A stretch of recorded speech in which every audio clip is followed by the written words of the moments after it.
Je suis de la génération de ceux qui avaient à peu près ton âge au moment où l'Internet est arrivé, à la fin des années 90. Ça fait plus de 20 ans que je travaille dans Internet. Comparateur de prix sur un médium Internet sur lequel il y a quand même personne. En 99, j'exagère, mais il n'y a pas grand monde. Il y a très peu de monde et en plus, le débit est catastrophique. Voilà. Et on n'achète rien parce qu'on n'a pas confiance. Enfin, c'est l'idée du siècle, a priori, tu te dis. Dans des marchés comme les nôtres, le gagnant, c'est celui qui apprend le plus vite. Parce qu'on est dans des marchés qui changent à une vitesse démentielle, il faut anticiper et il faut s'approprier les innovations plus vite que les autres. Donc je passe un temps énorme, un peu comme une éponge, à absorber de l'information. Je crois que t'as remis quasiment tout. Hein. Tout mon cash. Tout ton cash. J'ai tout remis dans Tids. Il y a un moment, t'es à poil, de nouveau. Oui, il y a un moment où je voyais le mur arriver. Pourquoi on fait ça ? Pourquoi tu fais ça ? Parce que je crois énormément à ce qu'on fait. Je crois énormément à ce qu'on fait et puis je suis un peu joueur.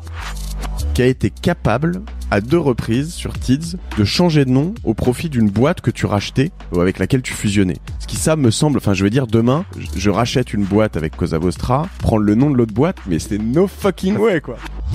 Si tu veux que ton équipe gagne la Ligue des Champions, il faut d'abord que tu sois vraiment déterminé, que tu aies mis en place la bonne stratégie, que tu aies les financements nécessaires, et ensuite que tu attires les meilleurs joueurs d'Europe pour les faire jouer dans ton équipe. Et c'est là que ça se complique, parce que toutes les stars que tu vas recruter vont être persuadées que c'est eux qui vont mettre le but décisif. Et ton job, ça va être de leur expliquer qu'il faut parfois faire la passe. Et ça se passe exactement comme ça avec les entrepreneurs. Moi, ma première motivation pour entreprendre, c'est pas de gagner de l'argent. C'est bien, c'est super et c'est important de gagner de l'argent. Mais ma première motivation, c'est la passion et le plaisir de construire des entreprises. On parlait de l'aventure humaine. Moi, aujourd'hui, avec Tids, je me fais un plaisir incroyable et mes équipes aussi parce que on est synonyme de respect de l'utilisateur et du point de vue des marques, de qualité. Et ça, c'est extrêmement satisfaisant. Mais la satisfaction, le plaisir de l'utilisateur, c'est la clé pour que ça marche. Il n'y a pas d'autre option. Il n'y a pas d'autre option. Nous sommes la moyenne des personnes que nous fréquentons. Je suis Mathieu Stéphanie, entrepreneur récidiviste et cofondateur de Cosa Vostra, cabinet de conseil en stratégie et croissance digitale. Avec Génération Do It Yourself, je vous propose de rencontrer ensemble des entrepreneurs, sportifs ou artistes qui vont littéralement faire exploser notre moyenne.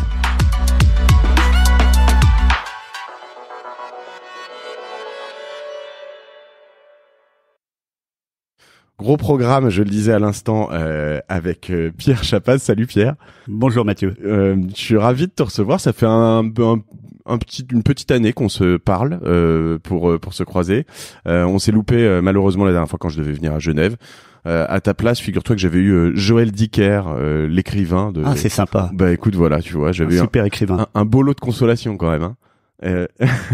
Donc voilà, on est chez Cosa Vostra. C'est la première fois que je te rencontre. Je suis ravi parce que forcément pour l'entrepreneur de la tech que je suis, échanger avec Pierre Chapaz, c'est quand même un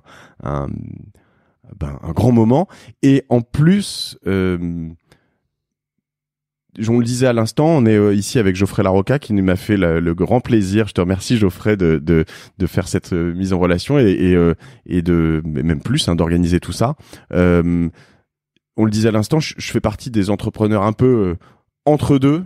Toi, tu te définis comme un de ces dinosaures de la tech, donc dont Marc Simoncini, Jacques-Antoine Granjon, Cyril Zimmerman, etc., que j'ai eu sur ces podcasts. Moi, je suis un peu dans les entre générations et Geoffrey parmi les plus jeunes. Mais quel coup, c'était quand même pour moi un truc que je regardais avec des yeux, waouh, c'était quand même un énorme blast, quoi. Tu vas me raconter un peu tout ça, si tu veux bien. Oui, bien sûr. On va parler donc de quel coup. On va parler de Tids, évidemment, de ce qui s'est passé avant, entre les deux, après. Mais avant, si tu veux bien, je te propose de te présenter, Pierre. Eh bien, comme tu viens de le dire, je suis de la génération de ceux qui avaient à peu près ton âge au moment où l'Internet est arrivé. D'accord. À la fin des années 90. Donc, ça fait plus de 20 ans que je travaille dans Internet. Et ça a été la chance de notre génération. On a eu la chance d'être au bon moment au bon endroit. Moi, j'étais directeur marketing d'IBM pour l'Europe du Sud à ce moment-là. Et donc, quand j'ai vu arriver Internet, j'ai vu se créer les premières startups, je me suis dit que je devais participer. Et c'est là que j'ai créé ma première société, Quelcoup, en 99. Et alors, toi, tu t'es dit, t'étais directeur marketing de IBM à ce moment-là, tu t'es dit que tu devais participer. Pourquoi tous les autres directeurs marketing ou tous les autres personnes chez IBM se sont pas dit la même chose? C'est un truc que t'avais en toi, que t'as toujours voulu faire, ou c'est juste tu t'es dit, oula, il y a un truc, j'y vais? Oui, c'est un truc que j'avais en moi quand je suis sorti de école centrale à Paris. Ouais. J'ai créé une boîte immédiatement. D'accord. C'était déjà une boîte de com d'ailleurs, et c'était déjà une boîte de vidéo. Mais à l'époque, il n'y avait pas Internet, donc c'était, on produisait des vidéos corporate pour les entreprises. J'ai toujours en argentique total, hein, enfin vraiment à l'ancienne. Oui, alors c'est tellement loin que je me souviens pas vraiment, mais oui, probablement, probablement. Et moi, j'ai toujours eu en horreur les grandes boîtes. En tout cas, je n'ai jamais eu envie d'y travailler personnellement. Et la seule exception dans ma carrière, c'est quelques années chez IBM, au moment où IBM était le dos au mur, devait se réinventer et a recruté un certain nombre de gens à l'extérieur pour tout changer. J'ai fait partie de ces équipes-là.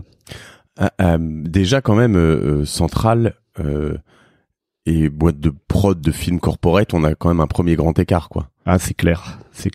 Et à Centrale, je cherchais la spécialisation qui pourrait m'éviter d'être ingénieur finalement. Et donc, bien vu. Voilà, j'ai fait urbanisme. D'accord. Alors sympa l'urbanisme. Pour aller dans la tech, ça sert beaucoup. Ouais, non, surtout le problème de l'urbanisme, c'est qu'il faut être patient. Quand tu lances un projet d'urbanisme, ça met 20 ans pour aboutir. C'est pire que l'agriculture. Donc j'ai bifurqué vers la com parce que ça va beaucoup plus vite entre un projet et sa réalisation, son impact, c'est quelques mois. Alors figure-toi que hier soir, j'ai eu la chance d'être invité dans la maison Altis sur BFM Business, et j'ai échangé avec quelqu'un qui s'appelle sur le plateau de Sébastien Coinon, et j'ai échangé avec Frédéric Simotel, je sais pas si tu vois qui c'est, qui me disait qu'il t'avait connu près IBM chez Lotus. C'est possible ça? Parce que j'ai pas complètement trouvé ça dans ton parcours. Non, j'ai jamais été chez Lotus, mais j'ai une histoire avec Lotus. D'accord. Parce que Lotus, c'était Laurent Binard et Didier Rochereau. Laurent Binard était le directeur marketing, et c'est mon grand ami dans toute ma carrière depuis cette époque-là. D'accord. IBM avait racheté Lotus. C'est ça. Et moi, je venais de rentrer comme directeur marketing software d'IBM, et j'étais très heureux de trouver des gens créatifs qui étaient prêts à tout bousculer. Peu corporate. Peu corporate, et qui changeaient de l'atmosphère un petit peu poussiéreuse que j'avais trouvée à IBM en arrivant.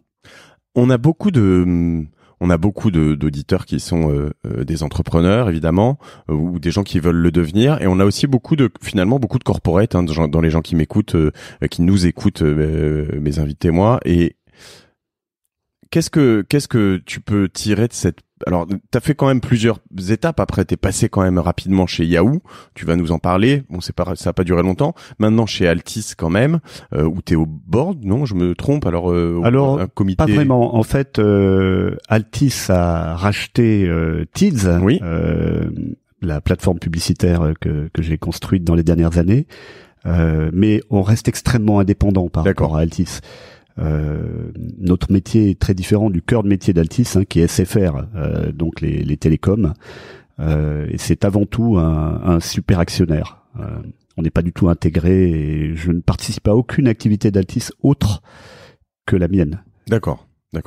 Alors pour revenir quand même à ma question, parce que tu l'as fait il y a une vingtaine d'années chez IBM. Qu'est-ce qu'un trublion, un électron libre, un ingénieur en urbanisme, producteur de vidéos va apporter à IBM, et dans quelle mesure un employé d'une grande firme comme ça, ou quelqu'un qui veut recruter une personne comme ça doit se préparer? Qu'est-ce que ça peut apporter comme atout, quoi? Alors, avant ça, j'avais été directeur de la com de Toshiba. Ok. J'avais beaucoup appris des Japonais. C'était l'époque où on pensait que les Japonais allaient manger la planète, avec des méthodes de management très très différente, très participative. Et quand je suis rentré chez IBM, c'est une période où IBM était vraiment le dos au mur. Une boîte qui s'était fossilisée, qui avait dominé l'informatique pendant des décennies et qui avait loupé tous les grands virages. Et en particulier qui avait loupé le virage des micro-ordinateurs. Loupé le virage du software avec la montée de Microsoft, loupé le virage des microprocesseurs avec la montée de Intel. Ouais. Et donc ils ont recruté des gens comme moi. Ils ont d'abord recruté Lou Gerstner, qui je crois était le patron de PepsiCo. D'accord. Qui est devenu patron d'IBM. T'imagines un peu le gap culturel. Et dans le monde entier, ils ont recruté des gens de mon profil qui avaient pas du tout, comment dire, de respect pour cette culture fossilisée d'IBM à l'époque, et on avait pratiquement les pleins pouvoirs pour tout changer. Mais t'as un impact dans ces boîtes où l'Amérique est toute puissante, je veux dire, où t'as toujours un management qui vient de, alors je sais pas où c'est, IBM, Seattle, non, c'est Armonk, au nord de New York. Voilà, ouais. Mais tu peux en tant que, c'est énorme évidemment comme job, hein, prends pas ce que je suis en train de te dire comme, surtout que t'étais jeune, directeur marketing Europe en plus, hein, ouais, c'est gigantesque, mais je veux dire, tu vois ce que je veux dire, souvent tu ne restes par rapport à la firme qui est tout là-bas que le directeur marketing Europe, et tu dois exécuter ce qu'on te dit. Alors, tu crois pas si bien dire, le mot d'ordre à l'époque c'était execute. Sous-entendu, s'il vous plaît, ne pensez pas trop, ne réinventez pas la poudre et exécutez. Ce qui ne pouvait pas te convenir. Enfin, pardon. Ce qui ne pouvait pas te convenir. Non, ça me convenait pas, sauf que c'était une révolution qui était en cours, qui a sauvé IBM. Donc ça allait quand même vraiment dans le bon sens. Et les équipes d'IBM étaient tellement tétanisées d'avoir vu la mort en face qu'il n'y avait plus rien d'interdit. Mes équipes passaient mon temps à me dire tu peux pas faire ça. Et moi je passais mon temps à me dire là tu es face à un mur, tu peux pas avancer. Et moi je traversais le mur, je disais mais regardez, suivez-moi, c'est pas un mur, c'est un mur en papier, on peut changer ça. Donc pendant quelques années ça a été très très intéressant. Et puis finalement l'ADN conservateur d'IBM a repris le dessus, et toutes les personnes qui sont rentrées à cette époque, dont je faisais partie, ont été heureuses de quitter Big Blue, et moi en particulier ça a été pour plonger dans Internet. Mais ça a quand même fonctionné. Je veux dire, ça a sauvé la boîte. Ouais. Ça a sauvé IBM. Et les ingrédients pour je peux avoir participé récemment à des peut-être des plus petites startups et des choses comme ça, mais où je sens une forme de pas d'inertie, mais aussi de crainte d'arriver dans des choses comme ça. C'est quoi par exemple le execute, ça me plaît parce qu'il y a un côté en fait fait quoi, arrêtez de penser, arrêtez de regarder ou d'être resté dans cette inertie, on change de cap, on fait ça, fait quoi. T'aurais d'autres ingrédients ou des petits détails là-dedans sur on peut le voir comme ça, le execute effectivement, c'est bon, il est temps de se bouger.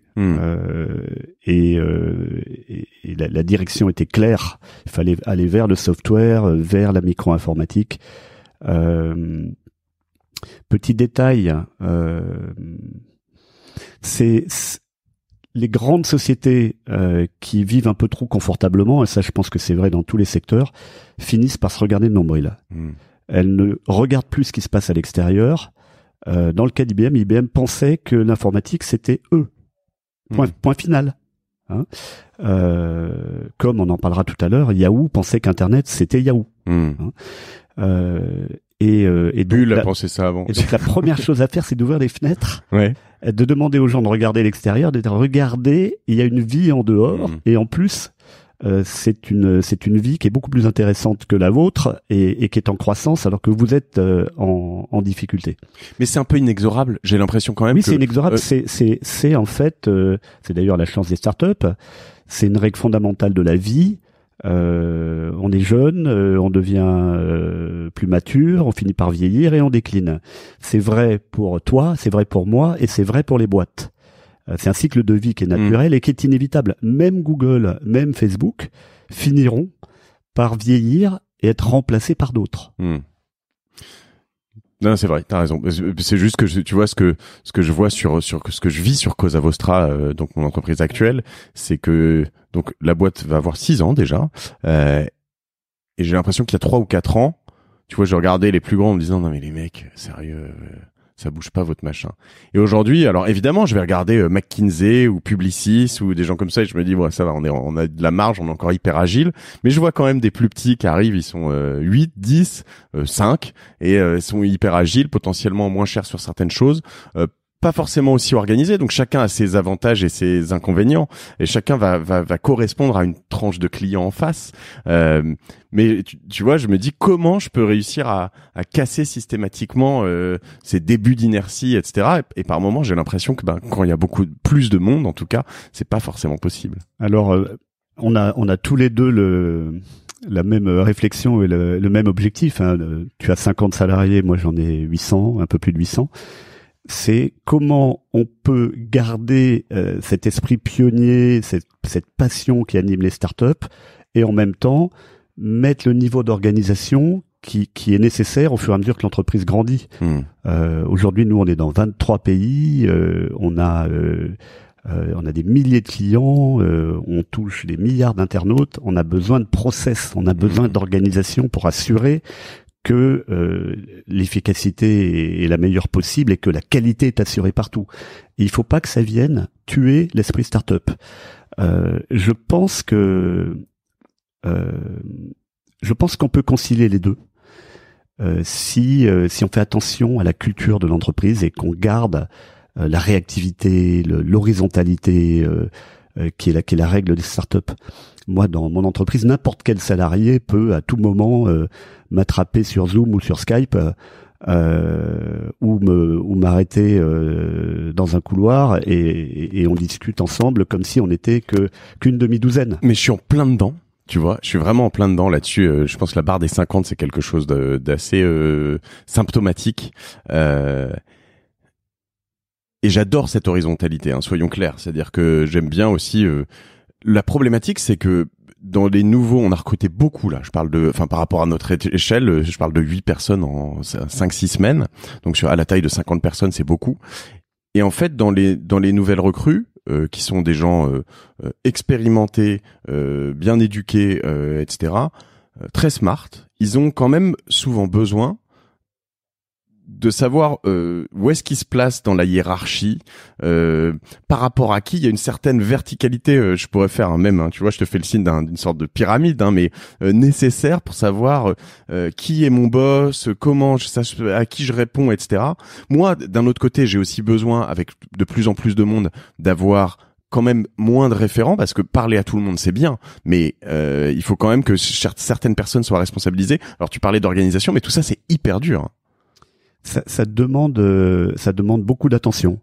Moi, par exemple, un objectif que je m'étais fixé, c'était de connaître individuellement chaque personne de ma boîte. 800. J'ai réussi à le faire jusqu'à 200-300 salariés. Ouais. Aujourd'hui, on est 800. Cette année, on va recruter 150 personnes nouvelles. Comme je te disais, dans le monde entier. Donc, je les vois pas tous les jours, évidemment. Et là, c'est devenu impossible. C'est une énorme frustration pour moi. Mais je continue à essayer de travailler sur ce sujet, c'est-à-dire que je pense que l'entrepreneuriat, c'est d'abord, pourquoi je suis entrepreneur, c'est pour l'aventure humaine. C'est pour construire cette histoire avec les gens qui travaillent avec nous. Et c'est là que je prends mon plaisir, dans cette relation humaine. Et je pense que c'est vrai également pour les gens qui font partie de l'équipe, ils ont besoin de ça. Ouais. Donc il faut y prêter une énorme attention et j'essaye...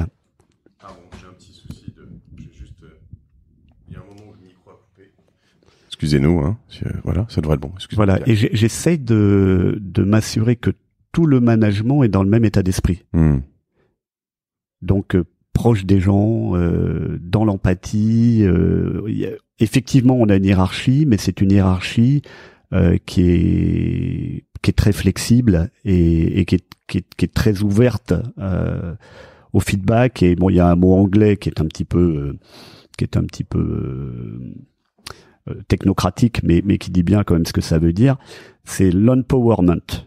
Il faut donner le pouvoir aux gens pour qu'ils fassent. Mais il faut le faire tout en assurant une efficacité globale de l'organisation. Clairement, c'est vrai que alors sur une société comme la mienne, grossissant, c'est un peu différent parce que toi tu travailles sur un produit entre guillemets. Donc là on parle de Tids. Donc Tids, l'InStream, concurrent de Facebook ou de Google sur la publicité. On y reviendra. Je t'expliquerai tout à l'heure. Ouais. C'est l'Outstream. L'Outstream, excuse-moi, pardon. Autant pour moi, je prends le. Non mais juste pour tes auditeurs pour qu'ils comprennent, pour qu'ils comprennent de quoi on parle. Explique-le maintenant, quoi. Voilà. Comme ça sera fait. Il y a quelques années, en 2012. On a réinventé la manière de diffuser les publicités vidéo sur Internet. Les publicités vidéo qui souvent ennuient beaucoup les gens parce qu'au moment où ils veulent consulter un contenu vidéo, on les force à regarder une pub. C'est vraiment une expérience détestable. Donc nous, on s'est dit mais pourquoi ne pas présenter la publicité vidéo comme un contenu indépendamment d'autres contenus vidéo en stand-alone et en insérant ces vidéos au sein des contenus des grands médias, en particulier au milieu des articles. Tout le monde a déjà vu au milieu des articles sur tous les grands médias, par exemple en France, sur l'Équipe, sur les Échos, sur le Parisien, 20 minutes et toute la presse régionale, des petites vidéos qui se lancent sans le son, donc qui dérangent pas le lecteur, mais qui, s'il s'y intéresse, lui permettent d'accéder au contenu de la marque. Donc quand tu es sur 20 minutes, on appelle ça Outstream par opposition à InStream. Et InStream c'est dans le flux vidéo. Exactement. Et Outstream c'est en dehors. Autant pour moi. En effet, par exemple, donc je suis dans 20 minutes, je vais lire un article écrit, par exemple, je vais scroller vers le bas. Tout d'un coup, je vais voir passer un contenu vidéo plutôt que de voir une sorte de bannière ou de box fixe comme on la voyait avant. Je vais voir un contenu qui plaît, enfin qui est en train de jouer sans le son, comme tu le disais. Et voilà. Et c'est quasiment toujours Tids qui est derrière. Exactement, puisque on a amené à bord de notre plateforme mondiale la très grande majorité de tous les médias de la planète, y compris aux États-Unis, en Angleterre, en Asie, en Allemagne.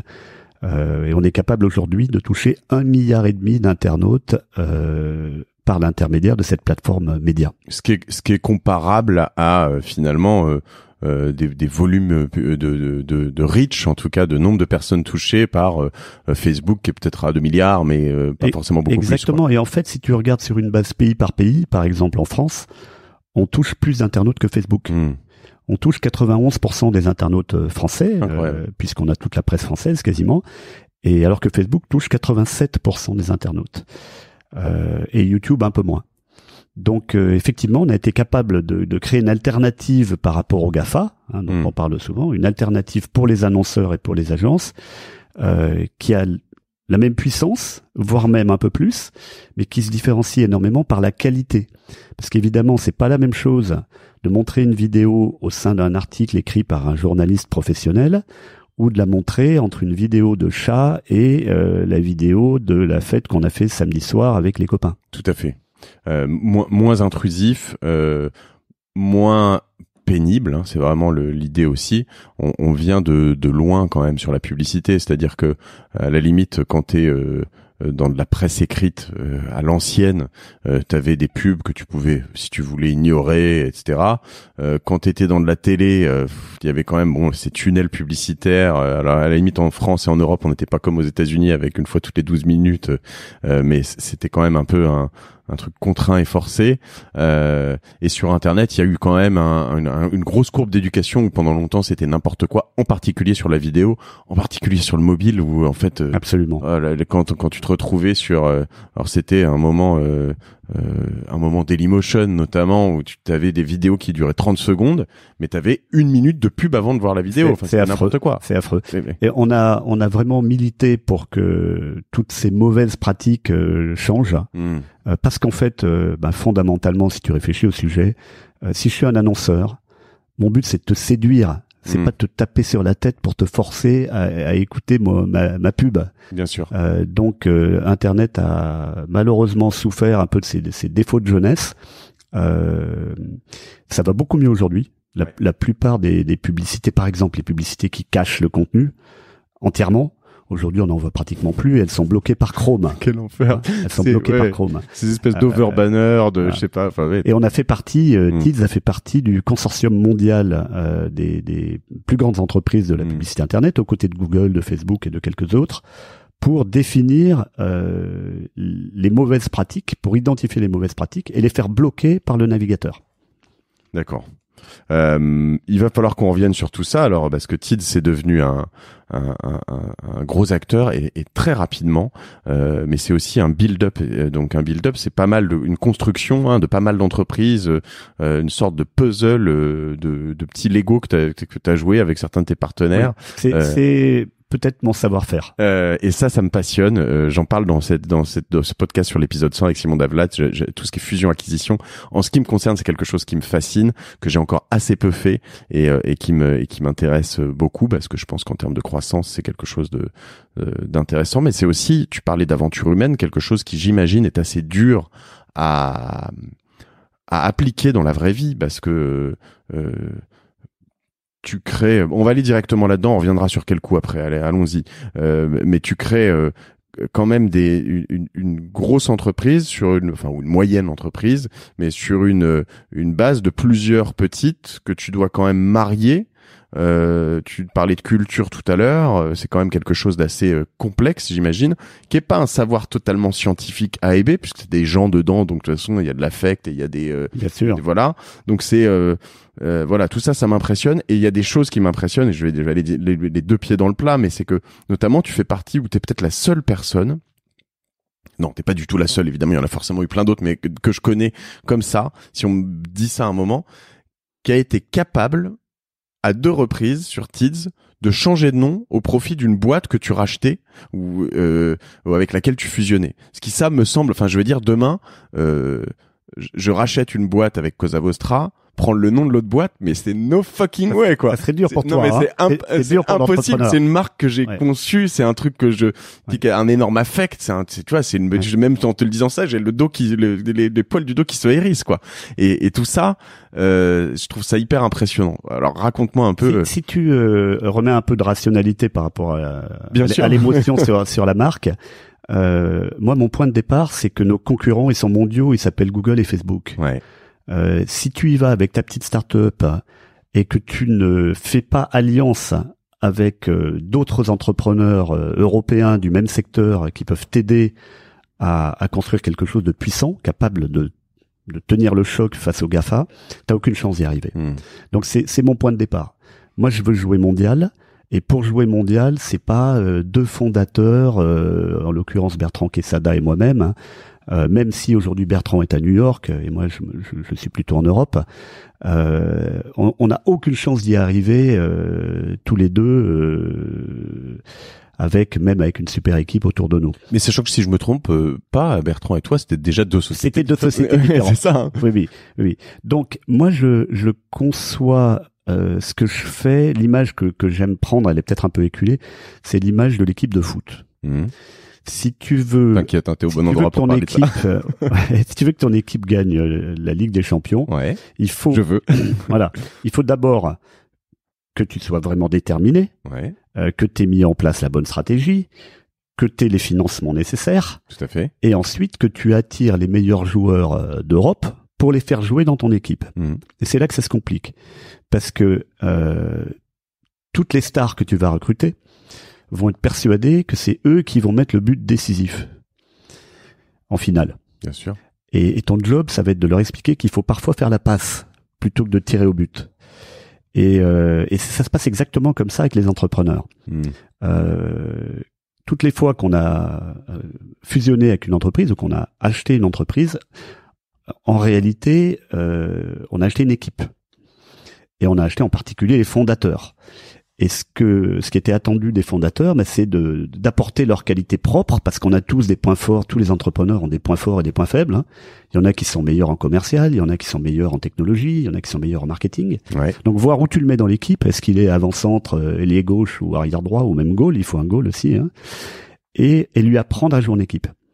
Alors il y a des entrepreneurs qui savent le faire et il y en a qui ne savent pas le faire. Ça veut dire que t'as pas 100% de réussite mais c'est exactement pareil dans une équipe de foot. De temps en temps, tu fais venir Neymar et puis il sait pas jouer avec, il arrive pas à jouer avec le reste de l'équipe, mais il faut s'en séparer. Donc il y a des fois des échecs, mais moi en ce qui me concerne, je dirais que j'ai à peu près 80% de réussite. C'est-à-dire que fondamentalement, les entrepreneurs qui décident de se regrouper avec nous partagent la même vision, partagent la même ambition et sont prêts à s'insérer dans cette équipe. Tu as interviewé récemment Loïc Soubiran, qui est un entrepreneur surdoué de la nouvelle génération, qui était d'ailleurs le fondateur de Tids. Hein. Le nom au moins en tout cas. Loïc a eu la grande intelligence humaine de savoir très très bien s'intégrer dans l'équipe d'entrepreneurs que nous avions déjà constituée. Et de ne plus être le patron de la boîte, puisqu'il était le patron de Tids, évidemment, quand Tids était une petite boîte de tech à Montpellier. Et c'est là que la question de la marque est arrivée. On va dire, d'abord, sa marque était meilleure que la nôtre. Et le côté émotionnel est important. Donc, je lui ai proposé, et Bertrand, qui était mon associé, qui tenait beaucoup à sa marque, l'a accepté d'éliminer notre marque, de s'appeler Tids, ce qui était culturellement quelque chose de fort et qui montrait qu'on avait la volonté de vraiment travailler en équipe, qu'on n'était pas une grande boîte américaine qui rachetait une petite start-up française dans l'esprit de la phagocité. C'était même plutôt le contraire. On s'est appuyé sur la culture de Tids pour changer la culture de notre société qui s'appelait à l'époque eBuzzing.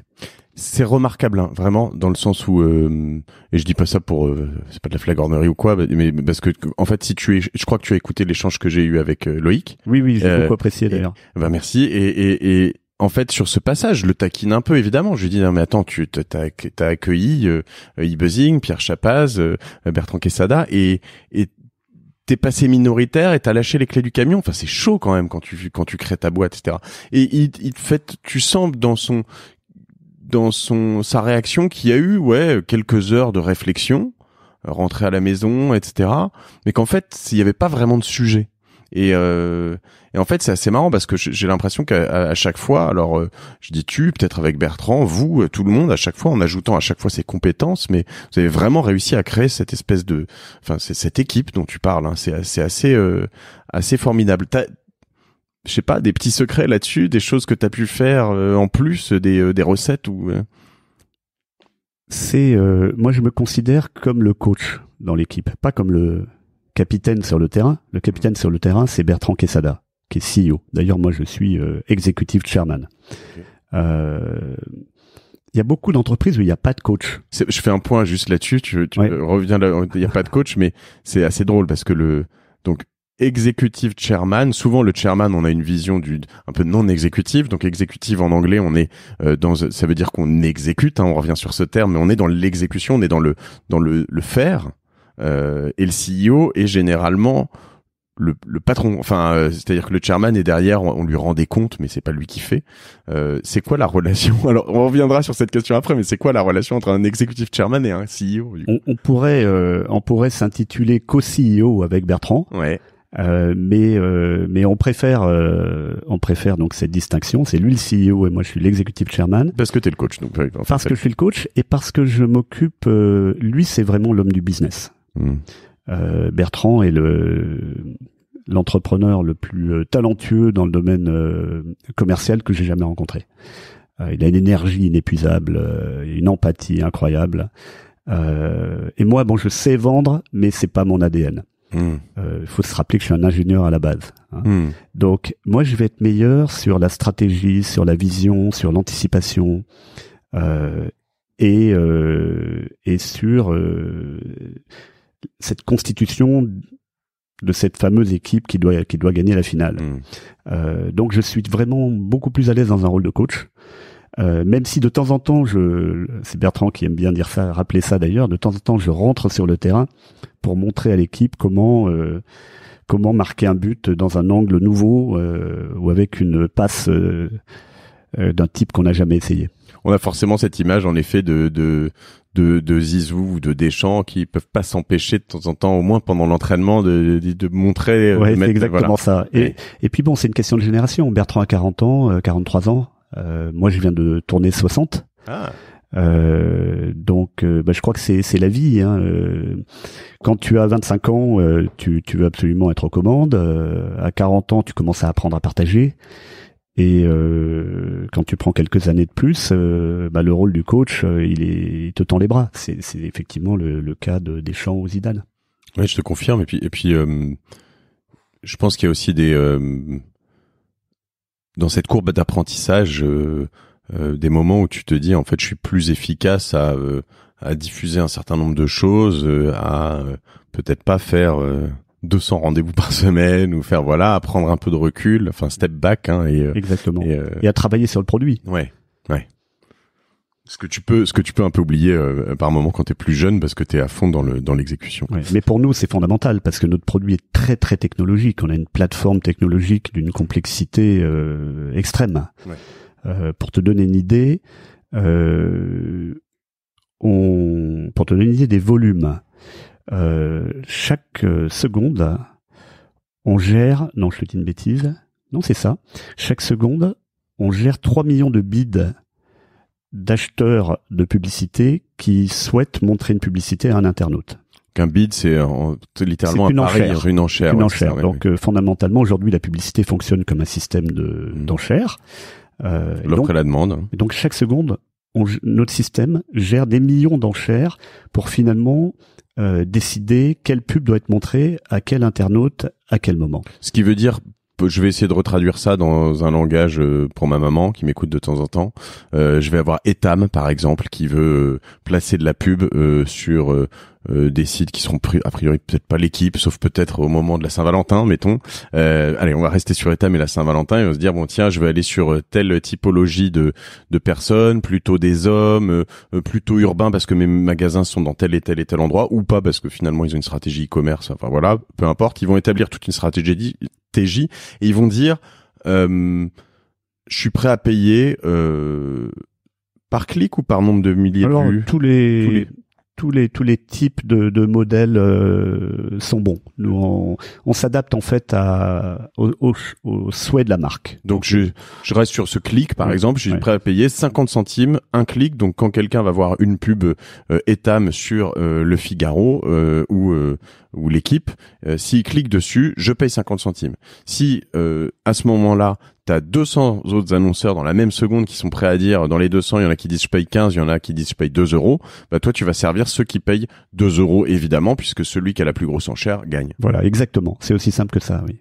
Donc, t'en gères combien par seconde? 3 millions. 3 millions. Ouais, ça fait beaucoup. Oui, ça fait beaucoup. Si tu calcules sur une journée, ça fait vraiment beaucoup. Et tu en livres combien, tu sais, je te disais tout à l'heure, on touche 1,5 milliard d'internautes par mois et on livre 5 à 6 milliards de vidéos par mois. Ouais, donc ça fait quand même pas mal comparativement à, je sais pas, un JT de TF1 qui fait 5 millions de personnes. Oui, c'est beaucoup. Qui était le grand moment des médias français il y a quelques années.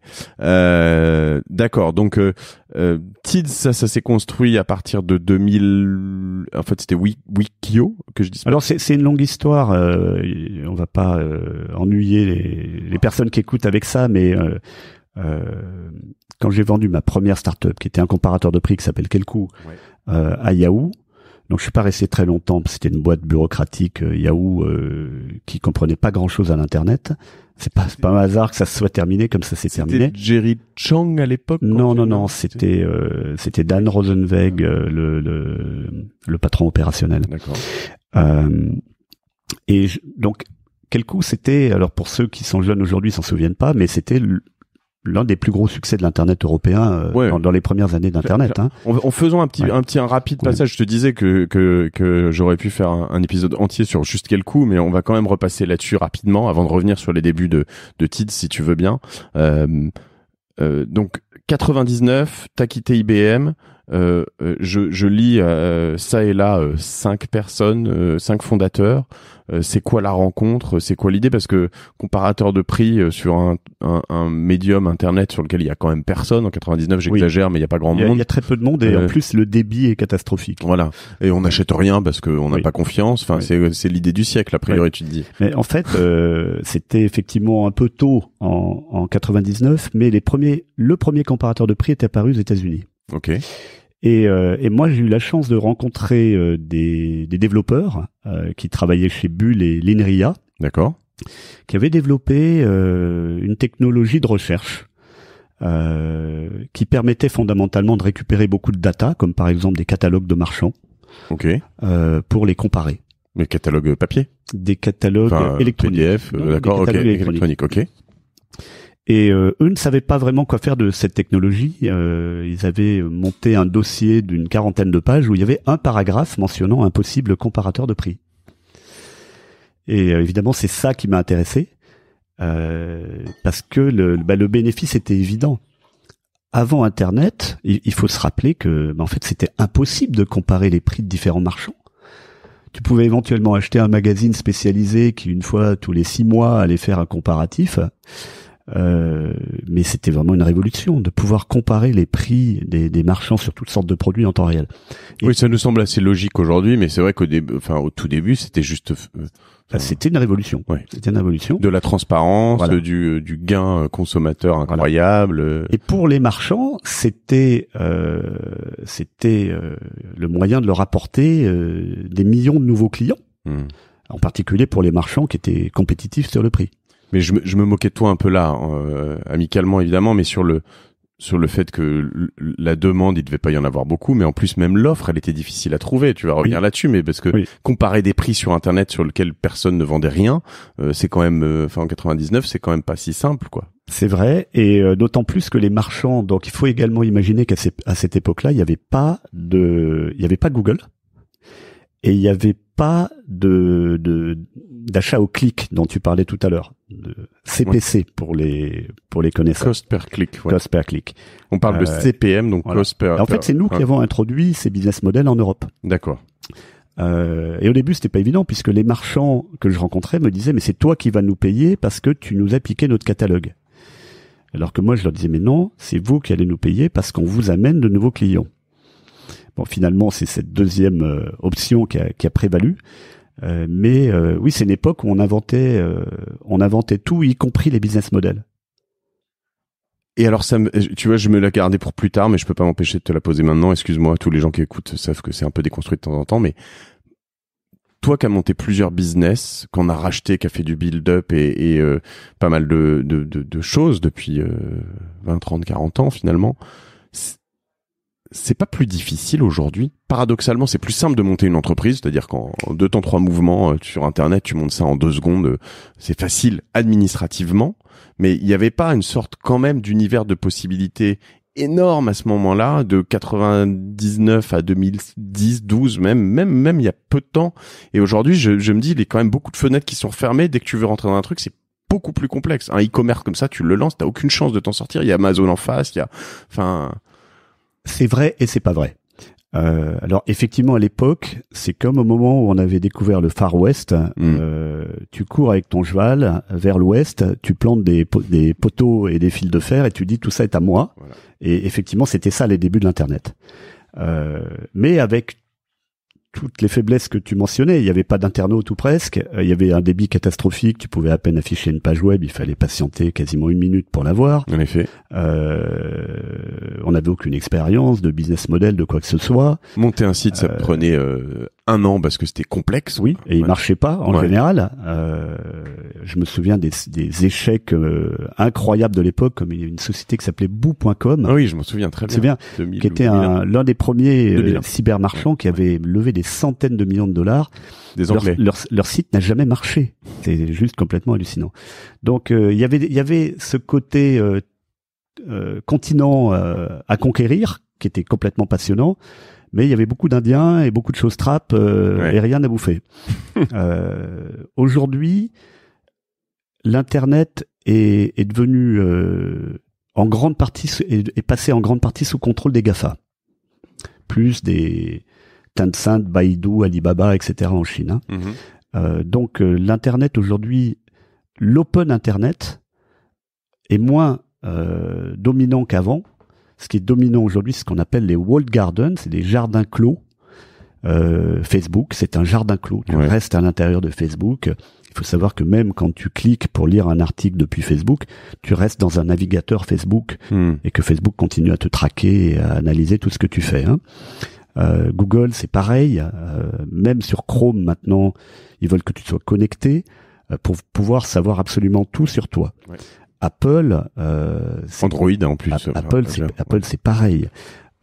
Donc, il y a des écosystèmes dont on va dire le chef est l'un de ces 3 GAFA qui se sont créés, qui aujourd'hui dominent. Remettre en cause ces écosystèmes, c'est pas possible.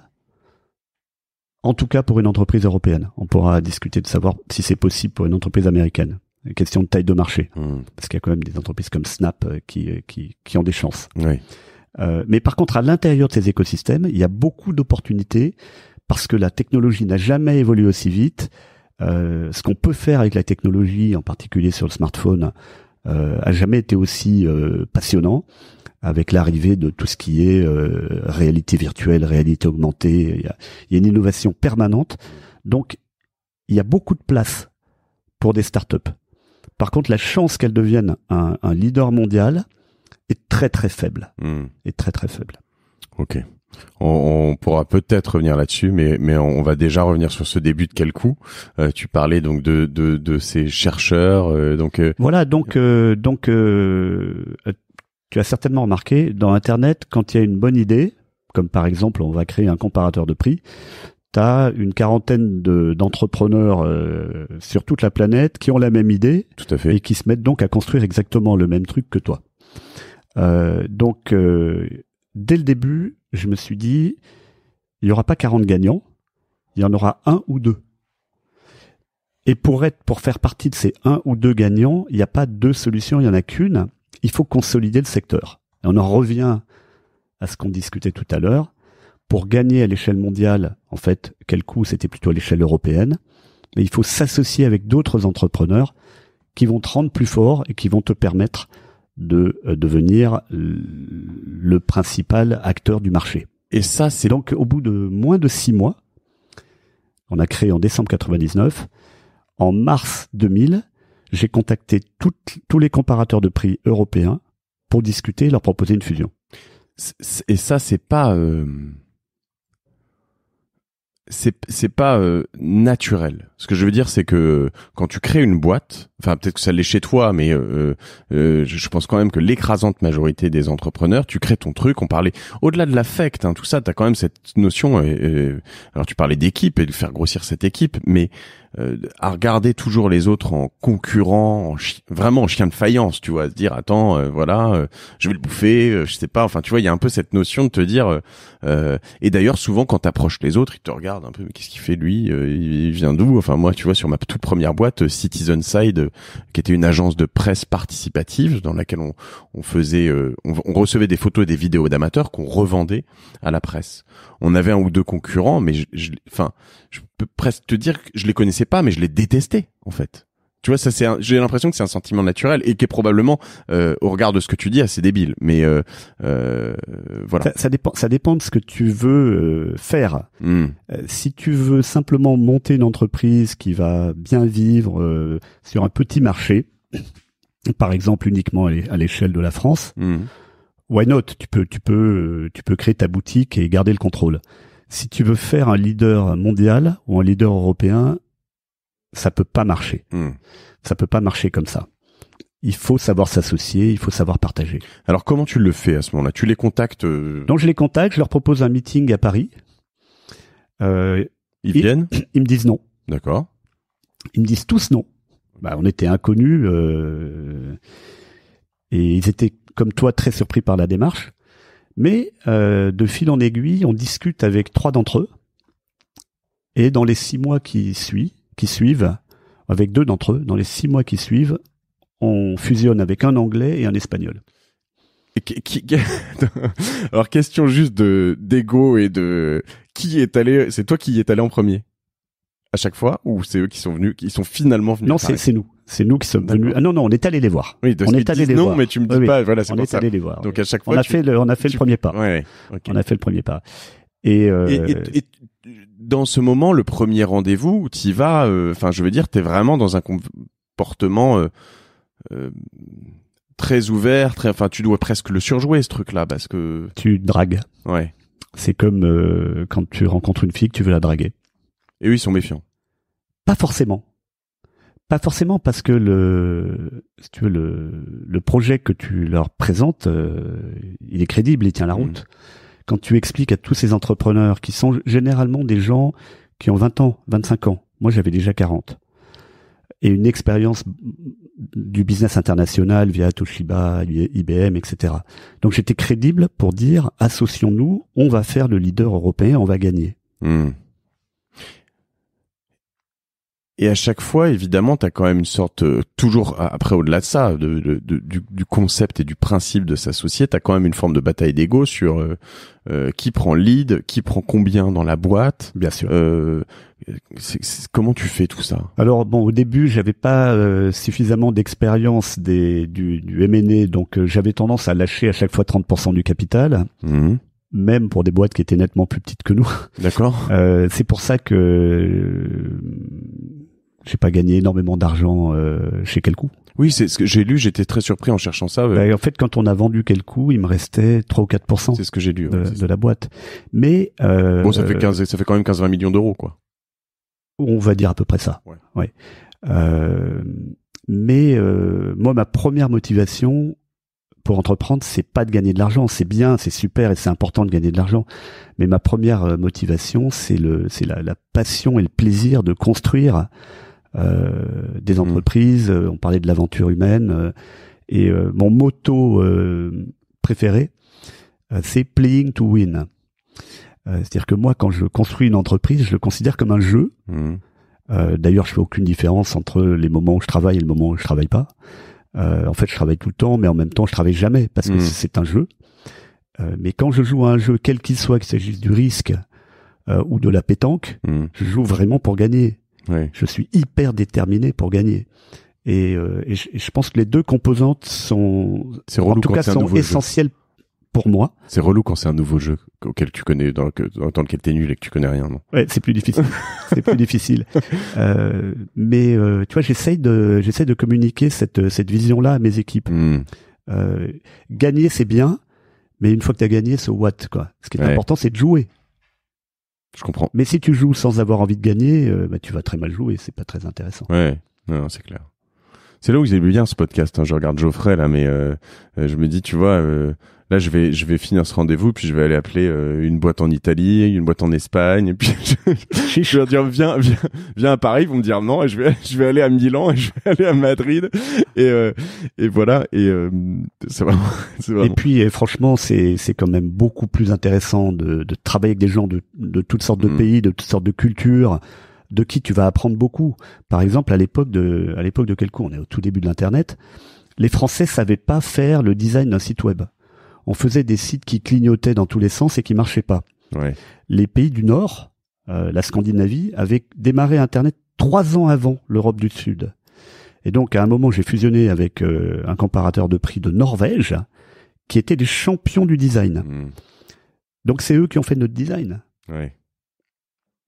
Évidemment, tu vas chercher des compétences. Puis 3 ans, à cette époque-là, c'était juste une éternité. Énorme. Ok, donc 5 au début. Quand tu fusionnes avec ces boîtes-là, donc dans la première année, on va dire, tu as levé des fonds déjà? Alors oui, j'ai levé des fonds au départ un petit peu, et puis il faut imaginer que 3 mois après la création de Quelco, il y a le crack Internet de 2000. Déjà, d'accord. Les marchés s'effondrent, les investisseurs partent en courant. J'avais une term sheet signée à l'époque de 3i pour un gros tour de table. Et ils nous ont planté malgré la term sheet signée. Je pouvais payer les salaires à la fin du mois, mais pas le deuxième mois. Donc là, je suis passé en mode urgence et j'ai enchaîné les visites auprès d'investisseurs. Et crois-moi ou pas, mais ce qui m'a sauvé, c'est que dans les boîtes avec lesquelles j'avais fusionné, il y avait une boîte espagnole. Et les investisseurs espagnols étaient peut-être encore en retard de quelques semaines sur l'actualité Internet, et ils paniquaient pas encore. Et donc, j'ai trouvé de l'argent en Espagne. Incroyable. Et si j'avais pas eu ça, je pense qu'il y avait une bonne chance, un bon risque que Quelco s'arrête net. Et ils ont fait une bonne affaire, a priori. Et finalement, ils ont fait une très très bonne affaire puisqu'on l'a revendu 600 millions de dollars en 2004. Donc 5 ans après la création, lorsqu'on l'a vendu à Yahoo. Oui, pas con pour eux. Et donc tu fais ce build-up, la première boîte, donc c'est les Anglais ou les Espagnols, c'est à peu près pareil au même moment? À peu près au même moment. Oui. Et à ce moment-là, t'as déjà du business, t'as déjà un site en ligne? J'ai un site en ligne et 0 revenu. D'accord. Et eux, pareil? À eux, pareil. D'accord. Ok, donc vous dites, ok, on est tout petit, on est des nains, mais on va être des 3 nains, donc on va peut-être être un peu plus grand. Moi, j'avais l'avantage d'avoir une vraie technologie. Ok. Et t'as continué ça sur quel coup après? T'en as racheté d'autres ou t'en as? Oui, 6 ou 7 au total. D'accord. Ouais. Dans toute l'Europe. Okay. Donc, soit pour des raisons commerciales, par exemple, pour faciliter le recrutement des marchands, soit pour des raisons techniques. Et l'Allemagne, t'as fait? J'ai pas fait d'acquisition en Allemagne. D'accord. Pour moi, ça me fascine par plein d'égards. Alors, j'en ai donné un certain nombre, mais il y a aussi une autre approche qui est quand même cette approche Europe, quoi. C'est quoi l'Europe en termes de business? Moi, je suis assez pro-européen dans l'absolu, mais je veux dire, évidemment, t'es aux États-Unis, t'as un marché, c'est fédéral, t'as la même langue, c'est quand même beaucoup plus simple. Voilà, nous on a la même monnaie. Après, en termes de business, ça se limite presque là. Tu dois avoir une structure administrative dans chaque pays, des déclarations d'impôts, des comptables, des choses. C'est quand même. J'avais l'habitude à une certaine période de dire l'Europe n'existe pas. Alors c'était très vrai dans le e-commerce. Parce que la plupart des e-commerçants, ils ont leur zone de chalandise, c'est leur pays, à part Amazon évidemment, et un ou deux autres. C'est beaucoup moins vrai dans la pub, qui est mon business d'aujourd'hui, parce que les marques et les agences avec lesquelles on travaille, c'est les mêmes dans tous les pays. Tu vois, quand on travaille avec Samsung, avec Heineken, avec Volkswagen, c'est le même client dans tous les pays. Donc là, il y a une vraie synergie. Le fait que ce soit Europe ou pas Europe ne compte pas parce que c'est global, c'est mondial. Ouais, surtout que alors sur les clients européens, peut-être Heineken, ça peut peut-être être différent, tu vas me le dire, mais souvent en plus des clients qui sont internationaux qui viennent des États-Unis ou d'Asie, souvent en Europe ils ont un headquarter à Londres, ça va peut-être changer, mais voilà. Non, c'est toujours pareil. Et puis non, je dis ça va peut-être changer, je sais pas, non, je suis pas sûr d'ailleurs, mais et puis après ça rayonne sur toute l'Europe, mais en fait finalement toutes les décisions sont prises pour le continent, assez peu pour ce qu'on disait tout à l'heure sur les États-Unis et IBM, c'est assez vrai. Et alors quel coût donc? C'est un comparateur de prix. Je me connecte dessus, je peux voir où je vais trouver ma télé Samsung ou mon aspirateur Dyson. Je sais pas si Dyson existait déjà, mais voilà. Et puis où je vais le trouver à moins cher. Et je l'achète quand même à l'époque. C'est en ligne. C'est pas tu vas le trouver moins cher chez Darty Offline. Non, j'achète en ligne. Oui. Ok. Toi, tu prends une commission sur l'achat. Moi, en fait, je vends des clics. Ah oui, non, tu vends des clics. Oui. Donc, tu vends pas de l'achat final. Mais le commerçant peut voir si c'est rentable ou pas pour lui. Et c'est au début, donc Google existe à peine. C'est presque pas Google dépendant. Il vient d'où ton trafic? Au début, Google n'existe pas, carrément pas. Ouais. Et en fait, tout notre trafic vient de campagnes télé. On a fait des campagnes télé. Donc ce que tu appelles de l'accès direct. Les gens, ils tapent quelcoup.com et puis ils viennent direct sur ton site. On a fait des campagnes télé qui ont vraiment troué les écrans à l'époque. C'est mon ami Jérôme Mercier, qui est aujourd'hui le patron d'un service internet qui s'appelle camping.com. D'accord. Qui était notre DIRCOM à l'époque. D'accord. Encore quelqu'un qui venait d'IBM et de Lotus, qui a fait des campagnes télé extraordinaires. D'accord. Donc beaucoup de trafic en direct. Et puis on a appris à acheter du trafic. Et on est très rapidement devenus les plus gros acheteurs de trafic en Europe, en achetant ce trafic auprès de ce qu'on appelait les portails à l'époque. Il y avait beaucoup de portails. Et puis quand Google est arrivé, on a été les premiers clients d'AdWords en Europe. D'accord. Donc t'as acheté du trafic toujours finalement on sur achetait, des mots-clés. Ouais. Quelqu'un qui cherchait TV Samsung, il avait en premier en annonce en tout cas quel coup qui arrivait tout en haut. Et puis j'imagine que tu avais un bon référencement naturel aussi du coup à ce moment-là. Oui, alors ça on l'a découvert tardivement, mais évidemment quand on l'a découvert, ça nous a fait beaucoup de bien. Ouais.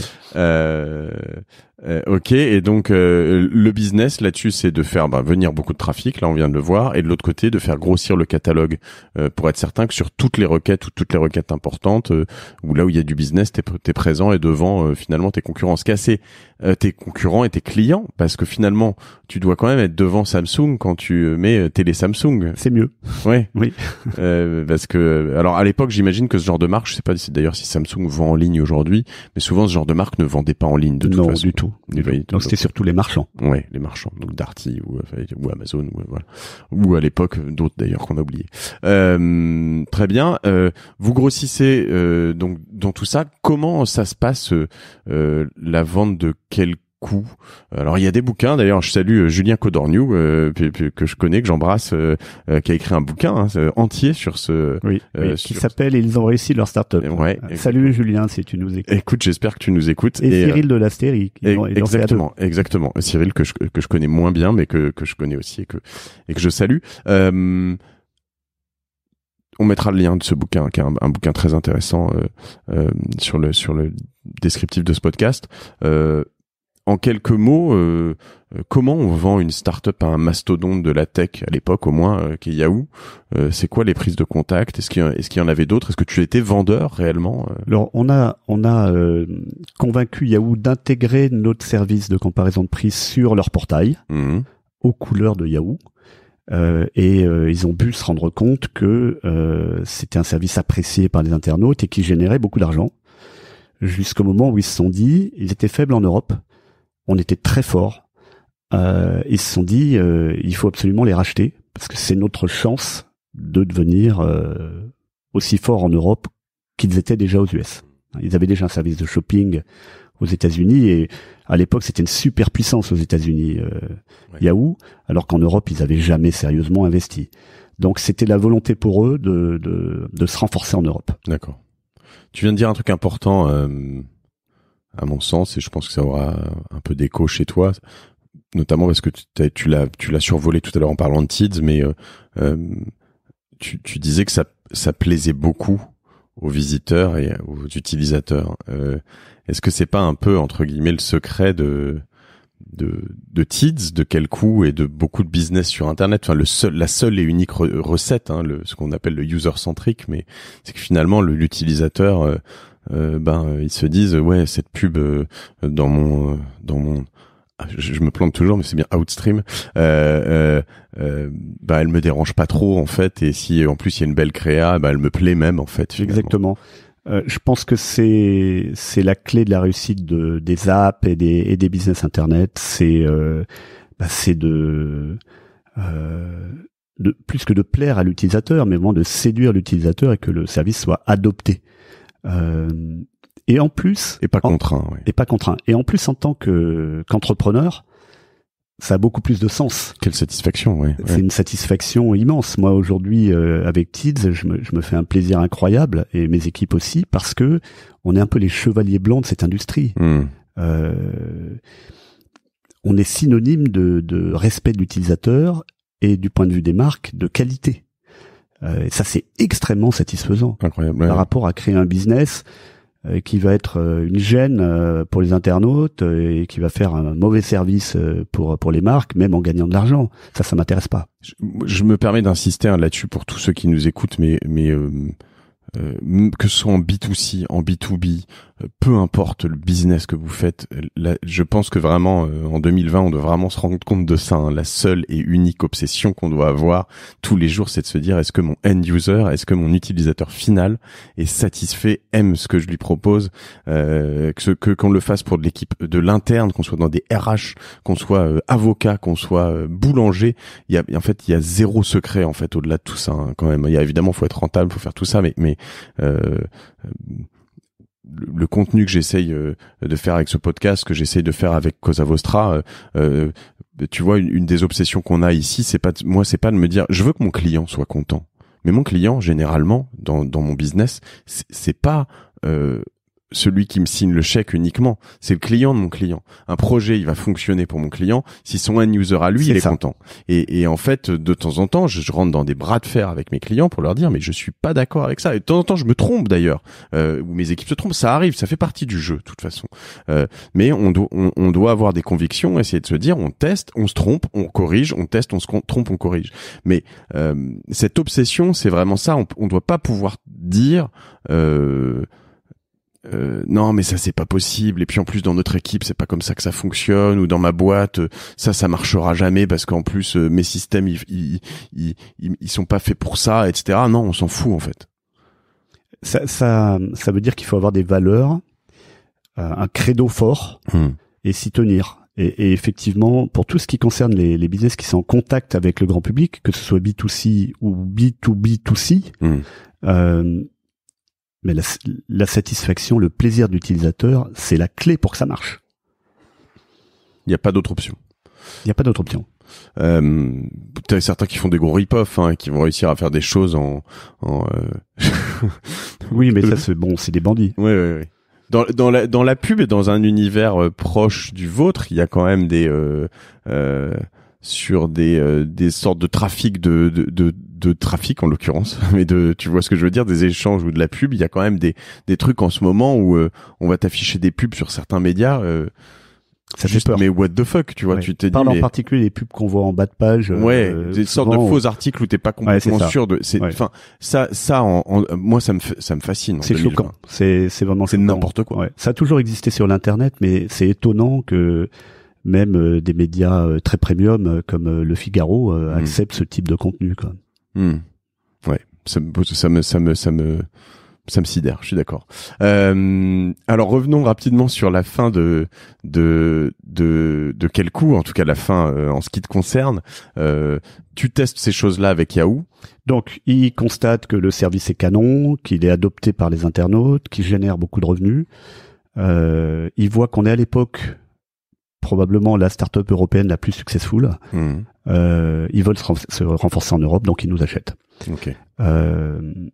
Assez rapidement, il me propose d'être président de Yahoo Europe, au bout de 3 mois. Moi, je me dis oui, parce que j'avais vraiment envie de me friter au niveau mondial avec. On est en 2005. Avec Google qui commençait à monter.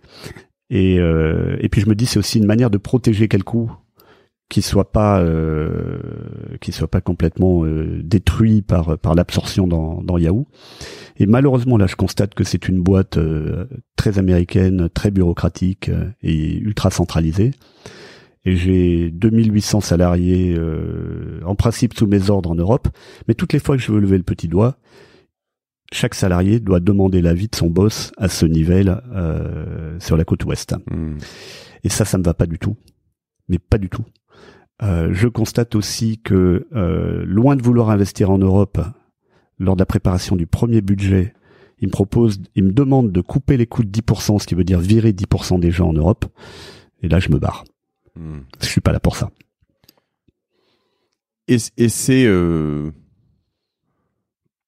quand même relativement courageux parce que, alors même si t'as pris de l'argent, et t'avais peut-être des options qui faisaient que tu devais rester ou pas? Oui, bien sûr. Là, j'ai laissé un paquet d'argent sur la table. Oui. Donc il y a ça, d'une part.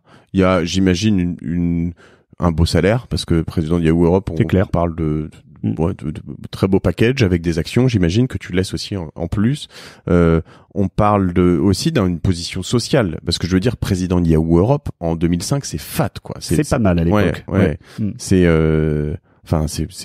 Yahoo, c'est le Google de l'époque, donc on est quand même sur quelque chose qui est et en projection, le lâcher, on ne savait pas que ça allait se faire bouffer complètement par le reste, quoi. Je sentais clairement. Okay. Je sentais clairement la culture de Yahoo était presque pré-internet.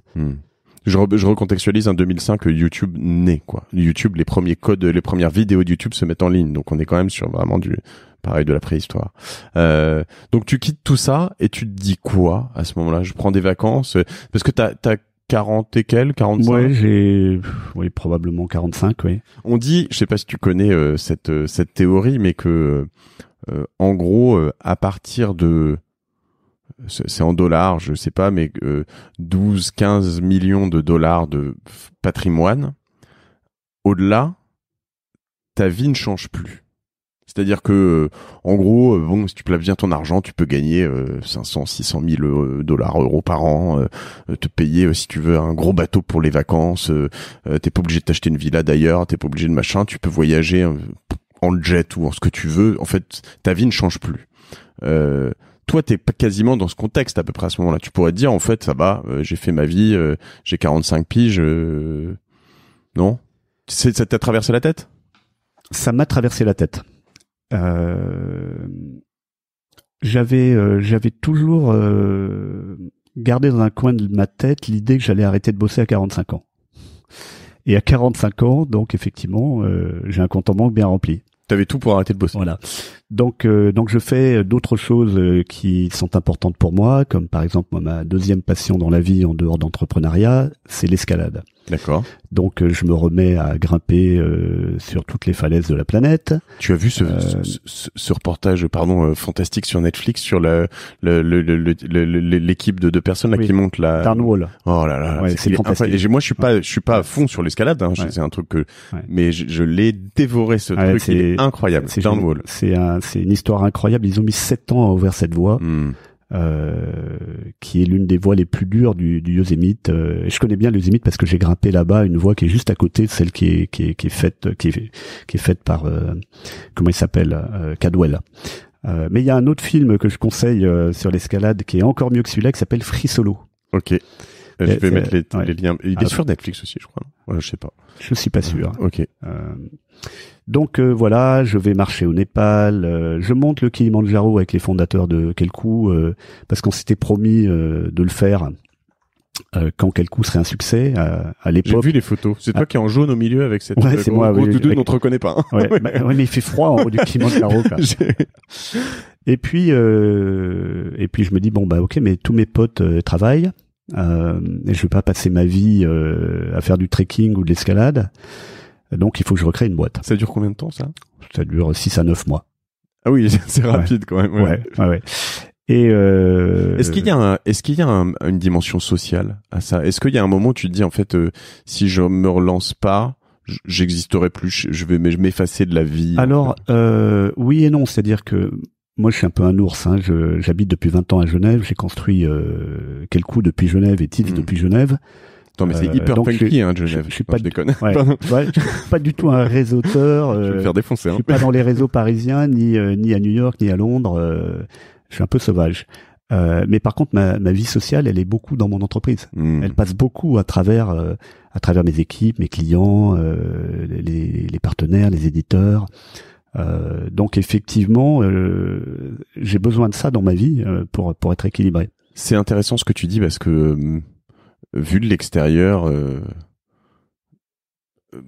d'un entrepreneur ou voilà dire et assumer que ta vie sociale est dans l'entreprise et les clients et pas mal de gens ont du mal à accepter cette forme d'authenticité entre guillemets, c'est-à-dire je sais que vous le faites beaucoup, des rendez-vous, des voyages, des choses comme ça, vous rencontrez beaucoup vos clients dans des contextes très différents. Tu vois, nous on a la chance, je sais pas, d'avoir 4 places au Parc des Princes, on emmène pas mal de monde, des clients, des fournisseurs, des partenaires, des enfants de clients, on passe des bons moments authentiques en fait. Mais bien sûr. Je suis pas en train de me dire tiens je vais lui vendre un truc derrière, etc. Enfin tu vois, c'est juste se dire attends on va se connaître, on va comprendre et puis si après on peut en plus faire du business tant mieux, mais ou se faire kiffer en plus de faire du business ensemble aussi tant mieux en fait. On est juste des gens qui sont pareils, donc en vrai bien il y a un peu de chance. Et puis moi j'ai la grande chance de le faire à l'échelle mondiale. Par exemple là dans 2 semaines je pars en Asie. Toutes les fois que je vais au Japon, à Singapour, en Corée, pour moi c'est passionnant. Ce sont des gens qui ont des cultures complètement différentes, très très riches, très anciennes, et en même temps ils sont ultra modernes. Si j'étais pas à la tête de Tids, qui est un business mondial, je connaîtrais pas l'Asie comme je la connais aujourd'hui. Et ça te permet aussi de te faire kiffer entre guillemets dans tout ça. C'est-à-dire quand tu vas en Asie, à la limite, tu dors peut-être pas à l'hôtel Formule 1 de Tokyo, quoi. Non. Puis je fais des trucs assez marrants, comme par exemple au Japon, je suis monté en haut du mont Fuji avec des clients. Trop bien. Tu vois, c'est eux qui m'ont invité à monter. Il l'avait déjà fait? Oui, il l'avait déjà fait. Okay. Qui m'ont invité à monter en haut du mont Fuji, c'était une expérience fantastique de dormir dans un refuge de montagne japonais sur tatami. C'était intéressant. À quelle hauteur c'est le mont Fuji? C'est assez haut. Je vais peut-être te dire une bêtise, mais c'est un peu plus de 4000, je pense. D'accord. Ouais, on est presque Mont Blanc. C'est assez marrant. Oui, ça commence à être sérieux. Ouais, c'est assez marrant au milieu de la nuit. Tu pars du refuge à 2 ou 3 heures du matin pour être au lever de soleil au sommet. Et là, tu as la queue. 3776. Tu as la queue de milliers de personnes qui marchent en ordre les uns derrière les autres sans jamais essayer de prendre un raccourci comme nous, on aurait tendance à le faire. Et tu patientes en te disant mais je vais jamais arriver en haut pour le lever de soleil. Et en fait, si. Tout le monde est en haut au bon moment et c'est un spectacle magnifique. Génial. Bon, revenons après toutes ces digressions sur cette vente de quel coup, avant de revenir sur les kiffs que vous faites aussi en teuf sur Tids. Je compte bien en parler parce qu'on en a parlé avec Loïc Soubéran. Donc vous bossez ensemble. Vous êtes vendeur ou pas vendeur? Oui, on est vendeur. On avait des offres de deux ou trois autres entreprises. Il y avait, si je me souviens bien, je crois qu'il y avait eBay et il y avait la boîte de Barry Dealer aux États-Unis. Tu veux me rappeler, je vois très bien qui c'est. Ça s'appelle. C'était pas pourquoi j'ai envie de l'associer à Disney, mais c'est des conneries, ça, je me trompe. IAC, qui était un gros conglomérat internet américain. Donc oui, on a plusieurs acheteurs qui se battent pour acheter quel coup avec des enchères qui montent et puis oui. D'accord. Ok, tout ça se fait. On l'a vu rapidement. Donc la suite, c'est 6-9 mois. Et le départ de Yahoo. C'est quoi l'origine de... Alors en plus sur Tids, donc on va parler plutôt de la marque Tids, mais je vais juste citer quelques, parce qu'en préparant tout ça, il y a eu plein de choses. Il y a eu donc Wikio, eBuzzing, Overblog, enfin des tas de. Il y a un moment, moi je comprenais. Enfin, tu vois, je te suivais de loin, évidemment. Pour moi, tu restais le patron iconique de quel coup, mais je comprenais rien en fait. Je comprenais rien. Mais la vérité, c'est qu'on s'est beaucoup cherché. Ouais. Je voulais challenger Google.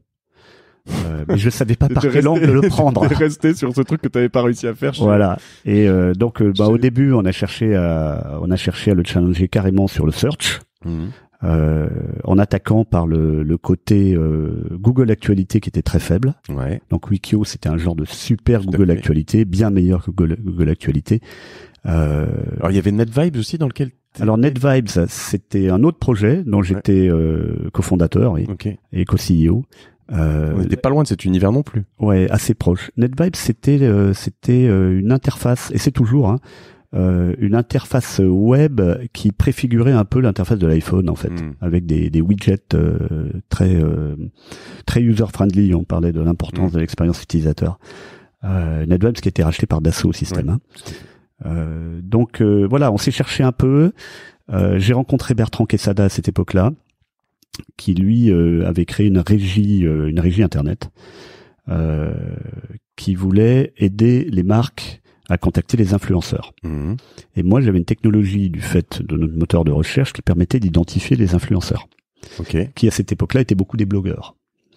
Donc on a fusionné les deux boîtes et on a immédiatement créé une boîte qui avait une vraie technologie, une vraie force de frappe commerciale. Et on est devenu assez rapidement les leaders en Europe dans ce domaine. Donc, si je dois simplifier, tu vendais de la bannière, on n'aime plus ce terme maintenant, mais ou ce genre de... Non, je faisais en sorte que les blogueurs écrivent des articles favorables aux marques. D'accord, très bien. Ils étaient payés pour ça. Ok, alors c'est très compliqué à scaler pour expliquer le terme, parce qu'en fait l'influenceur, enfin tu vois, nous je suis dans un monde de podcasteurs qui est en train d'évoluer aussi pas mal dans ce sens-là, mais il fait quand même un peu ce qu'il veut dans son coin. Bien sûr. Et c'est bien pour ça que quand on a vu arriver la vidéo sur Internet, la vidéo elle est arrivée relativement tard parce qu'il fallait qu'il y ait la bande passante suffisante. Hein. Surtout en mobile. Donc je pense que ça doit être 2010 la vidéo, surtout sur mobile. Et quand on a vu arriver la vidéo, on s'est dit mais c'est 1000 fois mieux. On va aider les marques à diffuser des vidéos sur Internet. Et ça, c'est le début de l'hypercroissance qu'on a connu et qui nous a amené où on est là aujourd'hui. Hyper intéressant. Et alors donc du coup eBuzzing, c'est avec Bertrand. Overblog, ça vient comment parce que c'était une boîte qui cartonnait. C'était la première plateforme de blog européenne. C'était un peu dans la continuité de cette première idée de construire un réseau d'influenceurs. J'ai eu un bon contact avec Frédéric Montagnon et Julien, qui sont les deux cofondateurs, et Gilles Moncobeg, qui est aujourd'hui le chef de produit mondial de Tids. D'accord. Et donc ça, c'est pareil, c'est une fusion ? C'est une fusion. C'est franchement une erreur. D'accord. Mais bon, il en est resté de très bonnes relations, et puis le rôle que Gilles joue dans Tids aujourd'hui est fondamental. D'accord. Et enfin Tids, donc ensuite. Donc ensuite, effectivement, Loïc Soubeyran et son équipe inventent une nouvelle manière de présenter les vidéos sur Internet, qu'est-ce qu'on expliquait tout à l'heure. Ces vidéos qui se jouent à l'intérieur des articles sans le son pour pas gêner les internautes qui sont pas intéressés. Et Loïc a essentiellement une équipe technique qui est à Montpellier, alors que nous on a déjà une équipe commerciale qui est déjà européenne et aux États-Unis. Et donc on approche Loïc et il a l'intelligence de comprendre que en combinant ses forces et les nôtres, on peut vraiment exploiter une opportunité qui est majeure, qui est aider tous les grands éditeurs, tous les grands médias de la planète à développer leurs revenus publicitaires vidéo, et aider les marques à diffuser leurs vidéos dans un contexte beaucoup plus qualitatif que YouTube ou Facebook. Et là, très très rapidement, après la fusion, c'est l'hypercroissance. On amène à bord la grande majorité des médias mondiaux en moins de 2 ans. Et on construit la force de frappe qui est Tids aujourd'hui. On en parlait tout à l'heure, qui est vraiment capable de challenger YouTube et Facebook sur la vidéo. Sachant que c'est plusieurs challenges, parce que t'as le challenge de convaincre des annonceurs. Enfin, pardon, des publishers, parce que t'es toujours un peu, comme sur quel coup, une plateforme, donc au milieu de l'offre et de la demande. Donc tu dois avoir de l'offre pour avoir de la demande. Donc tu vois, convaincre le Figaro ou l'équipe ou 20 minutes de venir et d'accepter que tu te branches sur leur techno et que tu glisses tes vidéos au milieu de leurs articles. Ce qui est déjà pas facile. Parce que ils aiment bien maîtriser leurs revenus publicitaires, j'imagine. En tout cas, à une certaine époque, c'était quand même vraiment. Ce sont surtout les éditeurs, les rédac chefs qui au départ sont un peu réticents. Et puis, mais ils testent et ils comprennent que l'expérience utilisateur est bonne, que c'est pas gênant, c'est pas plus gênant qu'un pavé de pub display statique ou pas statique d'ailleurs. C'est pas plus gênant et ça crée beaucoup plus de valeur parce que les marques sont prêtes à payer davantage pour diffuser une vidéo que pour diffuser une pub graphique. Mais de l'autre côté, une fois que tu as réussi à les convaincre, il faut aussi aller convaincre des annonceurs. Et c'est pas si simple parce que déjà c'est pas simple, quoi qu'il arrive, c'est du commercial difficile, mais en plus en face c'est des armées. Enfin, pour le coup, je connais bien ça puisque ma femme a bossé 10 ans chez Facebook. Ah oui. Donc oui, c'est des armées. C'est vraiment une armée. Des armées très bien organisée, qui campent chez les annonceurs. Qui campent chez les annonceurs, qui gèrent des dizaines de millions d'euros de chiffre d'affaires, qui connaissent bien leurs clients, qui ont des formations permanentes aux États-Unis, en Europe, qui sont très incentivés sur le chiffre d'affaires, qui réalisent, etc. Je veux dire, ça faut. Alors c'est Bertrand qui fait ça. C'est Bertrand et Jérémy Arditi, qui est un autre entrepreneur qui a rejoint l'équipe à un moment. Évidemment, ça se fait pas du jour au lendemain, mais la qualité de ce qu'on amène est vraiment très supérieure à l'expérience publicitaire que peut proposer un Facebook ou un YouTube. Donc même si on est les tout petits derniers arrivés, on a de l'écoute. Et par exemple, sur le marché américain, les annonceurs américains et les agences américaines sont très ouvertes à l'innovation.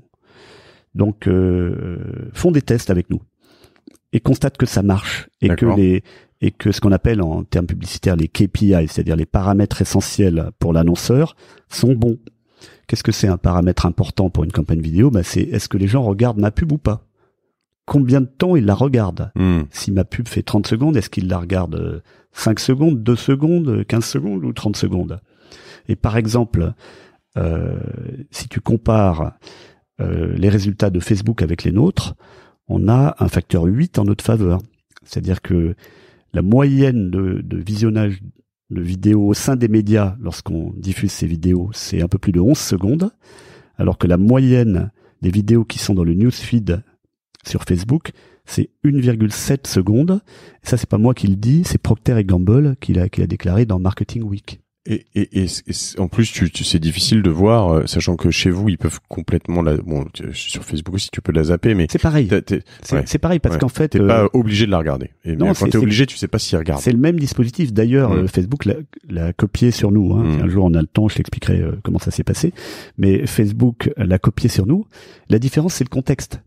C'est que si tu mets une vidéo au sein d'un article. Déjà, quand tu vas sur une page d'article, c'est que tu as décidé de passer un peu de temps pour lire cet article. Quand tu vois la vidéo, si elle est bien ciblée, susceptible de t'intéresser, il y a une bonne chance que tu passes quelques secondes à la regarder. Sur Facebook, tu vas la trouver entre une vidéo de musique, une vidéo de chat, et puis une photo de tes copains qui sont allés au restaurant avant-hier soir. Tu vois ? Et tu défiles sur le newsfeed à une vitesse démentielle. Oui, bien sûr. Donc, le temps que tu vas consacrer à une vidéo publicitaire, il est extrêmement faible. Je dis la moyenne, c'est de l'ordre d'1 seconde et demie. Alors que quand tu es en train de lire un article, notamment un peu long normalement, tu vas prends du temps, voilà, c'est quelque chose. Voilà, comme quand tu écoutes un podcast. Donc, on a un avantage structurel par le contexte. Et il y a un autre avantage, c'est que ce qu'on appelle, alors c'est peut-être un peu technique, mais ce qu'on appelle le halo effect. C'est quoi le halo effect ? C'est que si tu montres une publicité sur Les Échos, Les Échos c'est une marque qui est très renommée, crédible, considérée comme fiable, cette image des Échos rejaillit un peu sur l'annonceur. C'est-à-dire que l'annonceur est crédité d'être quelqu'un de sérieux, de fiable. Mais évidemment, la même chose ne peut pas être dite d'une pub qui est dans un newsfeed de Facebook où elle est au milieu d'un fatras de un peu n'importe quoi. On a plus beaucoup de temps, du coup je vais quand même accélérer sur certaines choses, mais alors déjà je voudrais saluer Olivier Reynaud aussi, dont j'ai pas parlé aujourd'hui, mais que j'ai croisé 1 ou 2 fois, qui est un des cofondateurs avec Loïc de Tids et qui a fondé Aïve notamment, avec qui j'ai échangé il y a quelques mois. En parallèle de ça, donc je voudrais juste comprendre en fait par rapport à ces précédents business de Wikio, eBuzzing et finalement même Overblog, on a quand même l'impression que ce dernier pivot, c'est vraiment une grosse partie du business de Tids en fait qui a été repris. Vous avez apporté des forces probablement commerciales et voilà, mais finalement le fond du business c'est ce qu'ont créé Olivier, Loïc. On a arrêté toutes nos activités précédentes. Ça c'est fou. Ouais, ça s'appelle un pivot. Ouais. Et là-dessus, vos activités précédentes étaient rentables, non ? Oui, rentables. D'accord. On faisait environ 50 millions d'euros. D'accord. Ouais. Donc c'est un gros pivot, ouais. Et vous avez toutes vos forces tout misé là-dessus parce que c'était une innovation qui était un game changer dans le marché de la publicité. C'est-à-dire que du jour au lendemain, avant tu pouvais pas placer une pub vidéo en dehors d'un contenu vidéo. Du jour au lendemain, tu peux placer des pubs vidéo partout dans les médias, et donc ça ouvre un inventaire qui est absolument massif. C'est pour ça qu'aujourd'hui, on touche 1,5 milliard d'internautes. Donc c'est pas une petite opportunité, c'est un game changer. Okay. Et donc on mise tout, là, on fait tapis, et on mise tout là-dessus. Alors j'ai 2 questions là-dessus. La première, c'est comment tu fais? Il y a quand même un moment où il faut avoir un certain nombre de signaux faibles. Tu le fais pas comme ça, bille en tête, tapis, all-in, c'est parti. Tu testes des petites choses, tu te dis attends, ça a l'air de bien prendre. Alors, en fait, avant de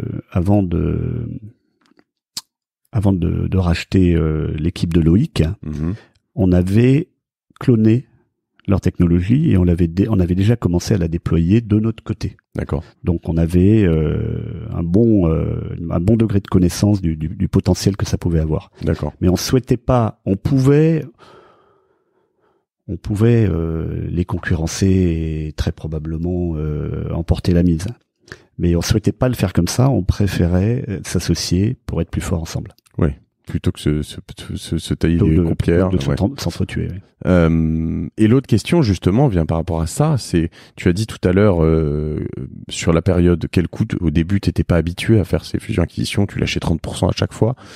Si moi, je vais faire ça et que j'appelle mes amis suisses, peut-être, c'est peut-être pas le plus gros marché, mais ça m'intéresse quand même, pour des raisons business. On bosse avec des fabricants. J'ai un copain qui a une agence à vendre en Suisse. Ah bah voilà, vas-y, balance.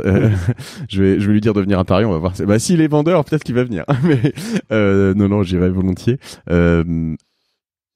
Italie, etc.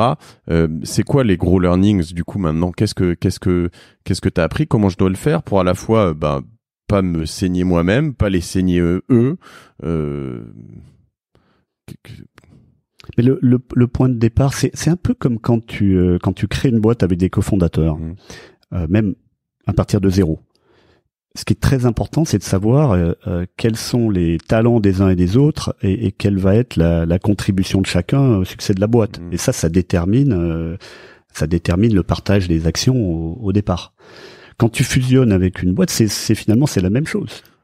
T'es en train de me dire qu'il y a pas de recette parce que non, il y a pas de recette. Il y a pas du tout de recette je veux dire typiquement, je prends il y a ce qu'on appelle le goodwill, ce qui est matériellement impalpable, etc. Et je pourrais prendre ici l'exemple de ce podcast qui on a fait un épisode 100 dans lequel Simon Davlat me demande par exemple des notions de business.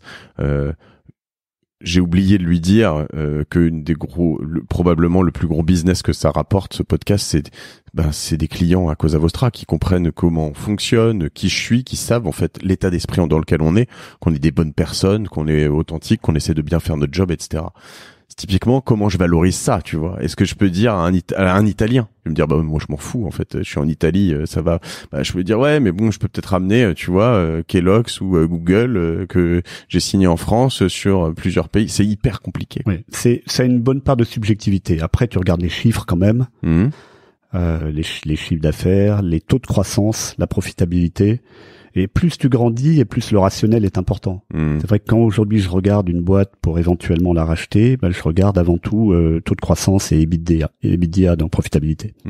Ok. Donc ça c'est principaux apprentissages. Rapidement, déjà où est-ce qu'on te contacte? On t'ajoute sur LinkedIn facilement? Oui, bien sûr. Je suis sur tous les réseaux, LinkedIn, Twitter, Facebook. D'accord, tu publies, Je publie pas mal, je suis assez accro aux réseaux sociaux et je publie un mélange de tranches de vie et de business. D'accord. Et parfois un peu de politique, mais de moins en moins. Comment est-ce que tu progresses? Moi, j'ai l'habitude de dire aux équipes, et je me l'applique à moi-même, que dans des marchés comme les nôtres, le gagnant, c'est celui qui apprend le plus vite. Parce qu'on a dans des marchés qui changent à une vitesse démentielle, il faut anticiper, et il faut s'approprier les innovations plus vite que les autres. Donc je passe un temps énorme, un peu comme une éponge, à absorber de l'information et à essayer d'identifier des tendances, des idées, des produits qui pourraient nous servir dans notre entreprise. Ou quelle information? Notamment via Twitter, si tu veux, je suis quelques centaines de gens qui sont au cœur de l'écosystème. D'accord. Twitter reste un de tes éléments, des outils fondamentaux de veille et de. Oui. D'accord. Oui. C'est quoi ta pire nuit blanche d'entrepreneur?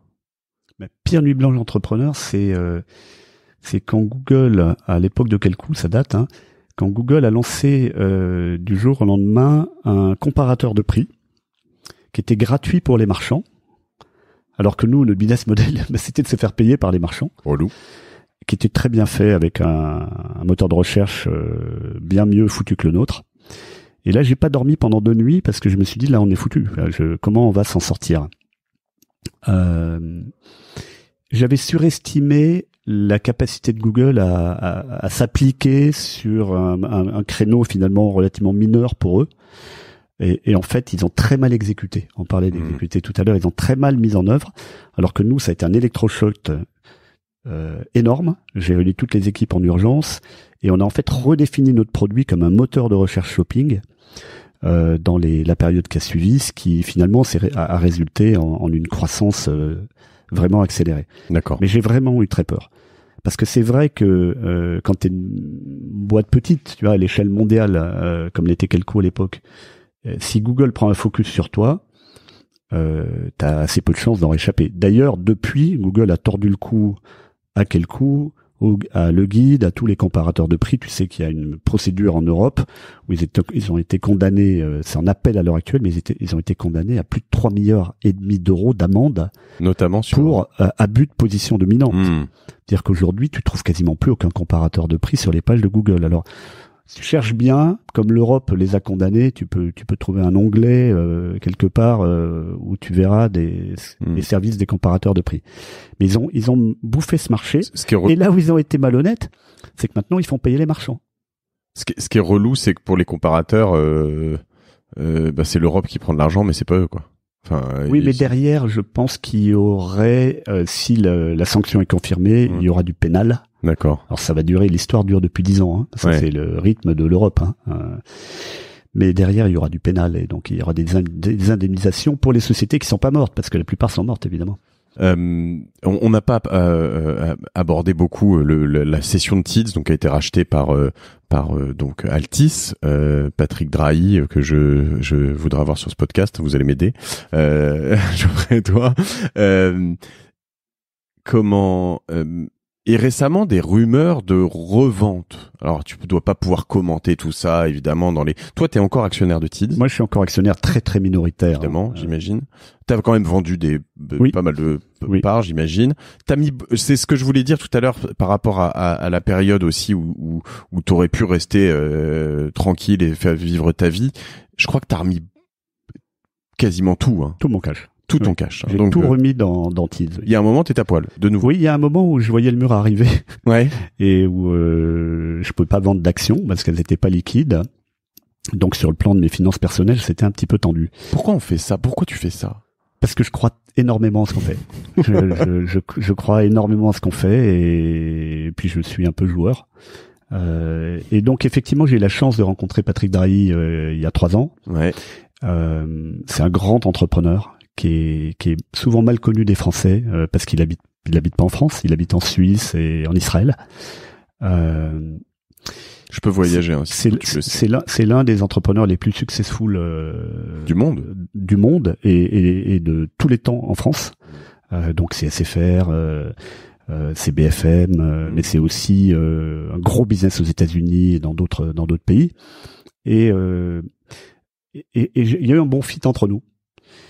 Et j'avais moi des actionnaires qui étaient des fonds d'investissement, qui étaient tous très incompétents pour la plupart sur notre business, tu vois, qui étaient juste des financiers. Et j'en avais 13 autour de la table. C'était lourd à gérer, c'était pas satisfaisant, c'est pas des gens qui me poussaient en avant.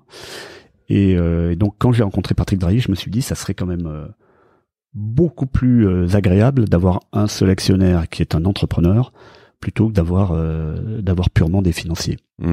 J'ai choisi l'acquéreur. C'est une différence par rapport. Puis j'avais fait la mauvaise expérience avec Yahoo quelques années avant, donc je savais que là le fit était bon et qu'on allait pouvoir faire un bout de chemin ensemble. Tu es très indépendant, tu le disais toi-même tout à l'heure. Toujours aujourd'hui, quelle est votre relation? Ce que je te disais là, c'est on est petit à l'échelle d'Altis. Hein, on doit représenter 1% du chiffre d'affaires d'Altis. Même si en tant que petite start-up, on fait quand même cette année, on va faire pas loin de 500 millions. Donc c'est pas mal. Mais les télécoms, c'est un autre ordre de grandeur. Donc je suis pas forcément la première de ses préoccupations tous les matins. Mais notre business grandit très très vite. On fait 30-35% de croissance tous les ans. Vous êtes rentable. Donc on est rentable. Donc Patrick est un actionnaire heureux. Et on se voit de temps en temps. Je fais un point régulièrement tous les mois et on discute de quelques sujets stratégiques. Mais c'est un actionnaire qui est qui nous supporte vraiment, quoi, et qui nous encourage à être encore plus ambitieux. D'accord. Donc sur les rumeurs qu'il y a eu, on a effectivement parlé à un certain nombre de fonds d'investissement pour voir quelles sont nos options pour une prochaine étape de TIDS. On va continuer à grandir, à construire cette alternative à Google et Facebook pour la publicité. Et pour grandir, il y a plusieurs schémas possibles. On peut le faire en restant totalement à l'intérieur d'Altis. On peut le faire en accueillant un deuxième actionnaire qui serait un grand fonds mondial purement financier. On peut le faire éventuellement un jour par une entrée en bourse. Donc ça s'inscrit dans ce cadre. Il n'y avait pas de décision de vendre. D'accord. C'est une exploration. Ces décisions là-dessus, elles sont assez importantes. Est-ce que tu as une position de tu ne veux pas vendre un Américain, par exemple? Est-ce que parce qu'un fonds qui rentrerait là aujourd'hui, il se dit c'est super, je vais pouvoir derrière on va le développer puis on va revendre ça à Facebook ou Google. Aujourd'hui, on a l'impression que tu es quand même dans une position assez frontale. Est-ce que c'est juste une position business ou c'est philosophique? C'est une bonne question à laquelle j'ai du mal à répondre. Mais je vois pas forcément un fonds américain comme étant des Américains. Je les vois comme étant un fonds. Oui. Non, mais ce que je veux dire, c'est que la position naturelle de revente de TIDS, c'est quand même un GAFA. Je veux dire, non? Peut-être ou peut-être pas. Il y a beaucoup d'autres options. On peut également, je te parlais d'une entrée en bourse. Ou un BATX. Oui, c'est vrai. Ou effectivement un Chinois un jour. On peut rien exclure. Oui, ça pourrait tu pourrais faire partie des GAFAT aussi, peut-être. Moi, je pense qu'on a quand même du travail encore. Comme je te disais, on est encore relativement petit, même si à l'échelle de la publicité, pour une boîte européenne, on est très gros. Mais moi, je me déterminerai toujours en fonction des intérêts de l'équipe, de ce que l'équipe a envie de faire, des intérêts de la boîte, du respect de nos valeurs. Je ferai pas, en tout cas, je ne supporterai pas un deal qui serait purement financier dans lequel je devrais faire des compromis trop importants sur ces sujets-là. Ok. On arrive au bout parce que je dois te laisser partir. J'ai 2 questions. J'en aurai plein sur comment tu manages, qui tu vois. J'ai vraiment plein de choses à apprendre. J'espère qu'on aura l'occasion de reprendre cette discussion. Première question, t'as des routines, des manières de bosser? Je sais qu'en plus tu travailles beaucoup de Genève, tu le disais tout à l'heure. Tes équipes sont un peu partout. Comment t'optimises tout ça? Comment ça marche, quoi?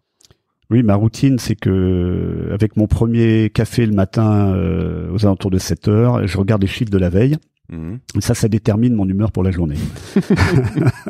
Il y a beaucoup de journées où les chiffres sont bons, et donc je suis très content. Et il y a des périodes de l'année qui sont plus dures. Par exemple, le mois d'août, il n'y a pas beaucoup de pubs au mois d'aout. Oui, mais il faut être de bonne humeur par rapport au mois d'août d'avant. Voilà, c'est comme ça qu'on peut relativiser les choses. On a beaucoup de systèmes d'information interne, évidemment, puisqu'on est une équipe mondiale, je disais tout à l'heure dans 23 pays. Donc je suis très présent sur tous nos systèmes d'information interne. Par exemple, on utilise Workplace, qui est un super outil. Julien toujours. C'est Julien qui est le boss de Workplace. C'est un super outil. Bravo Julien. C'est une sorte de Facebook professionnel pour ceux qui connaissent pas. J'analyse énormément les chiffres dans le détail pour comprendre les opportunités, les bugs éventuels, les problèmes, et optimiser tout ce qui peut l'être, parce que c'est un business très très scientifique. Il faut voir que notre business c'est plus proche de la finance au niveau des transactions, en temps réel. C'est plus proche de l'univers de la finance que de la pub de grand-papa, comme on fait à la télé ou dans la pub papier.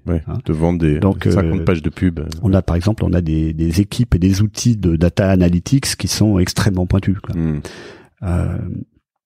Et je suis souvent le premier à mettre le doigt sur le truc qui va pas, quoi. C'est un peu la passion du détail. Après, généralement, j'enchaîne dans la journée avec des calls, des zooms. T'as pas les après-midi pour ça, les matins pour ça, le tel jour pour ça, une organisation très... Non, bien sûr le lundi, comme dans toutes les boîtes, c'est le lundi, c'est le jour où on lance la semaine, donc j'ai particulièrement beaucoup de calls, comité de direction, moi je pilote personnellement tout ce qui concerne le produit et la technologie avec Eric Pantera, notre CTO, et Gilles Moncobeg, ex-Overblog, sur le produit.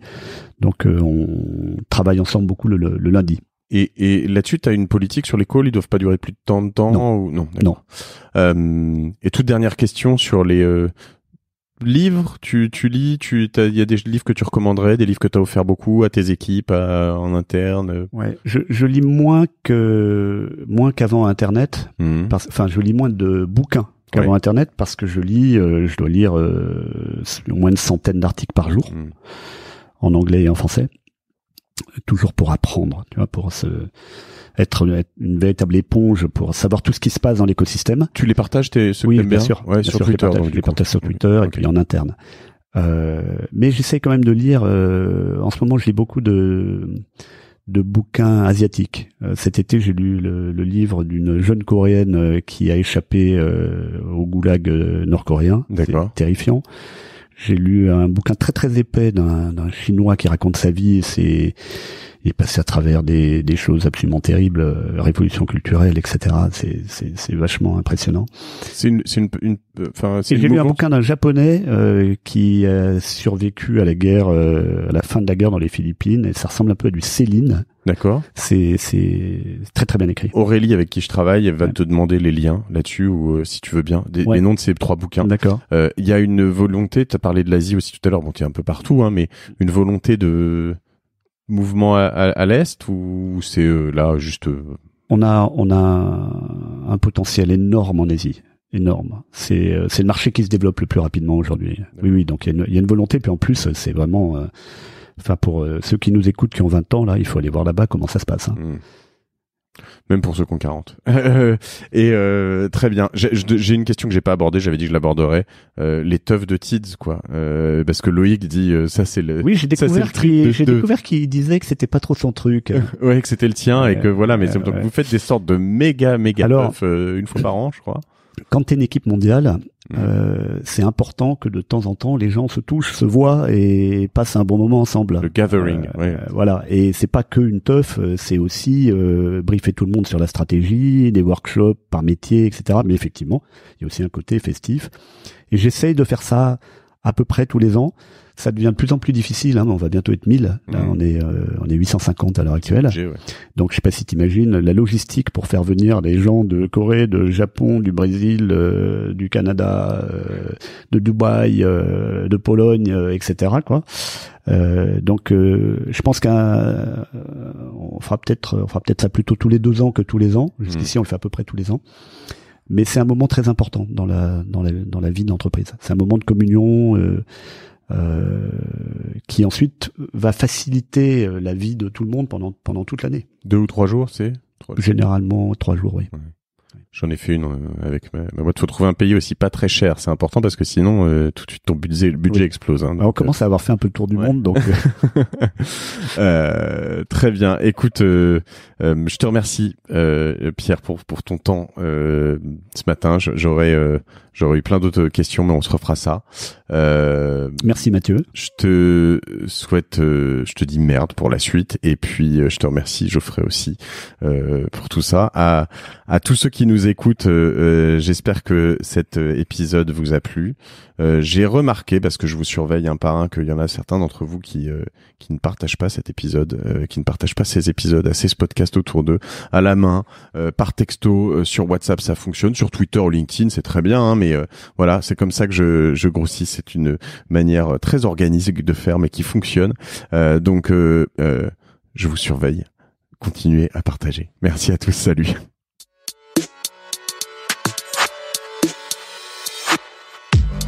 Bravo, vous avez écouté cet épisode de Génération Do It Yourself jusqu'au bout. Merci de le partager à 2 personnes autour de vous, d'inscrire de force vos amis au podcast sur leur smartphone et de mettre une note 5 étoiles avec un gentil commentaire. Ça m'aide énormément pour ressortir dans les classements. Aussi, si vous me laissez votre email sur gdiy.fr, je vous enverrai l'épisode de la semaine ainsi que 2-3 bons plans. Pour finir, n'oubliez pas que si vous avez des besoins en accompagnement digital, toute l'équipe de Cosa Vostra va vous bichonner comme il se doit si vous nous écrivez sur contact@cosavostra.com. Je suis Mathieu Stéphanie et je vous embrasse.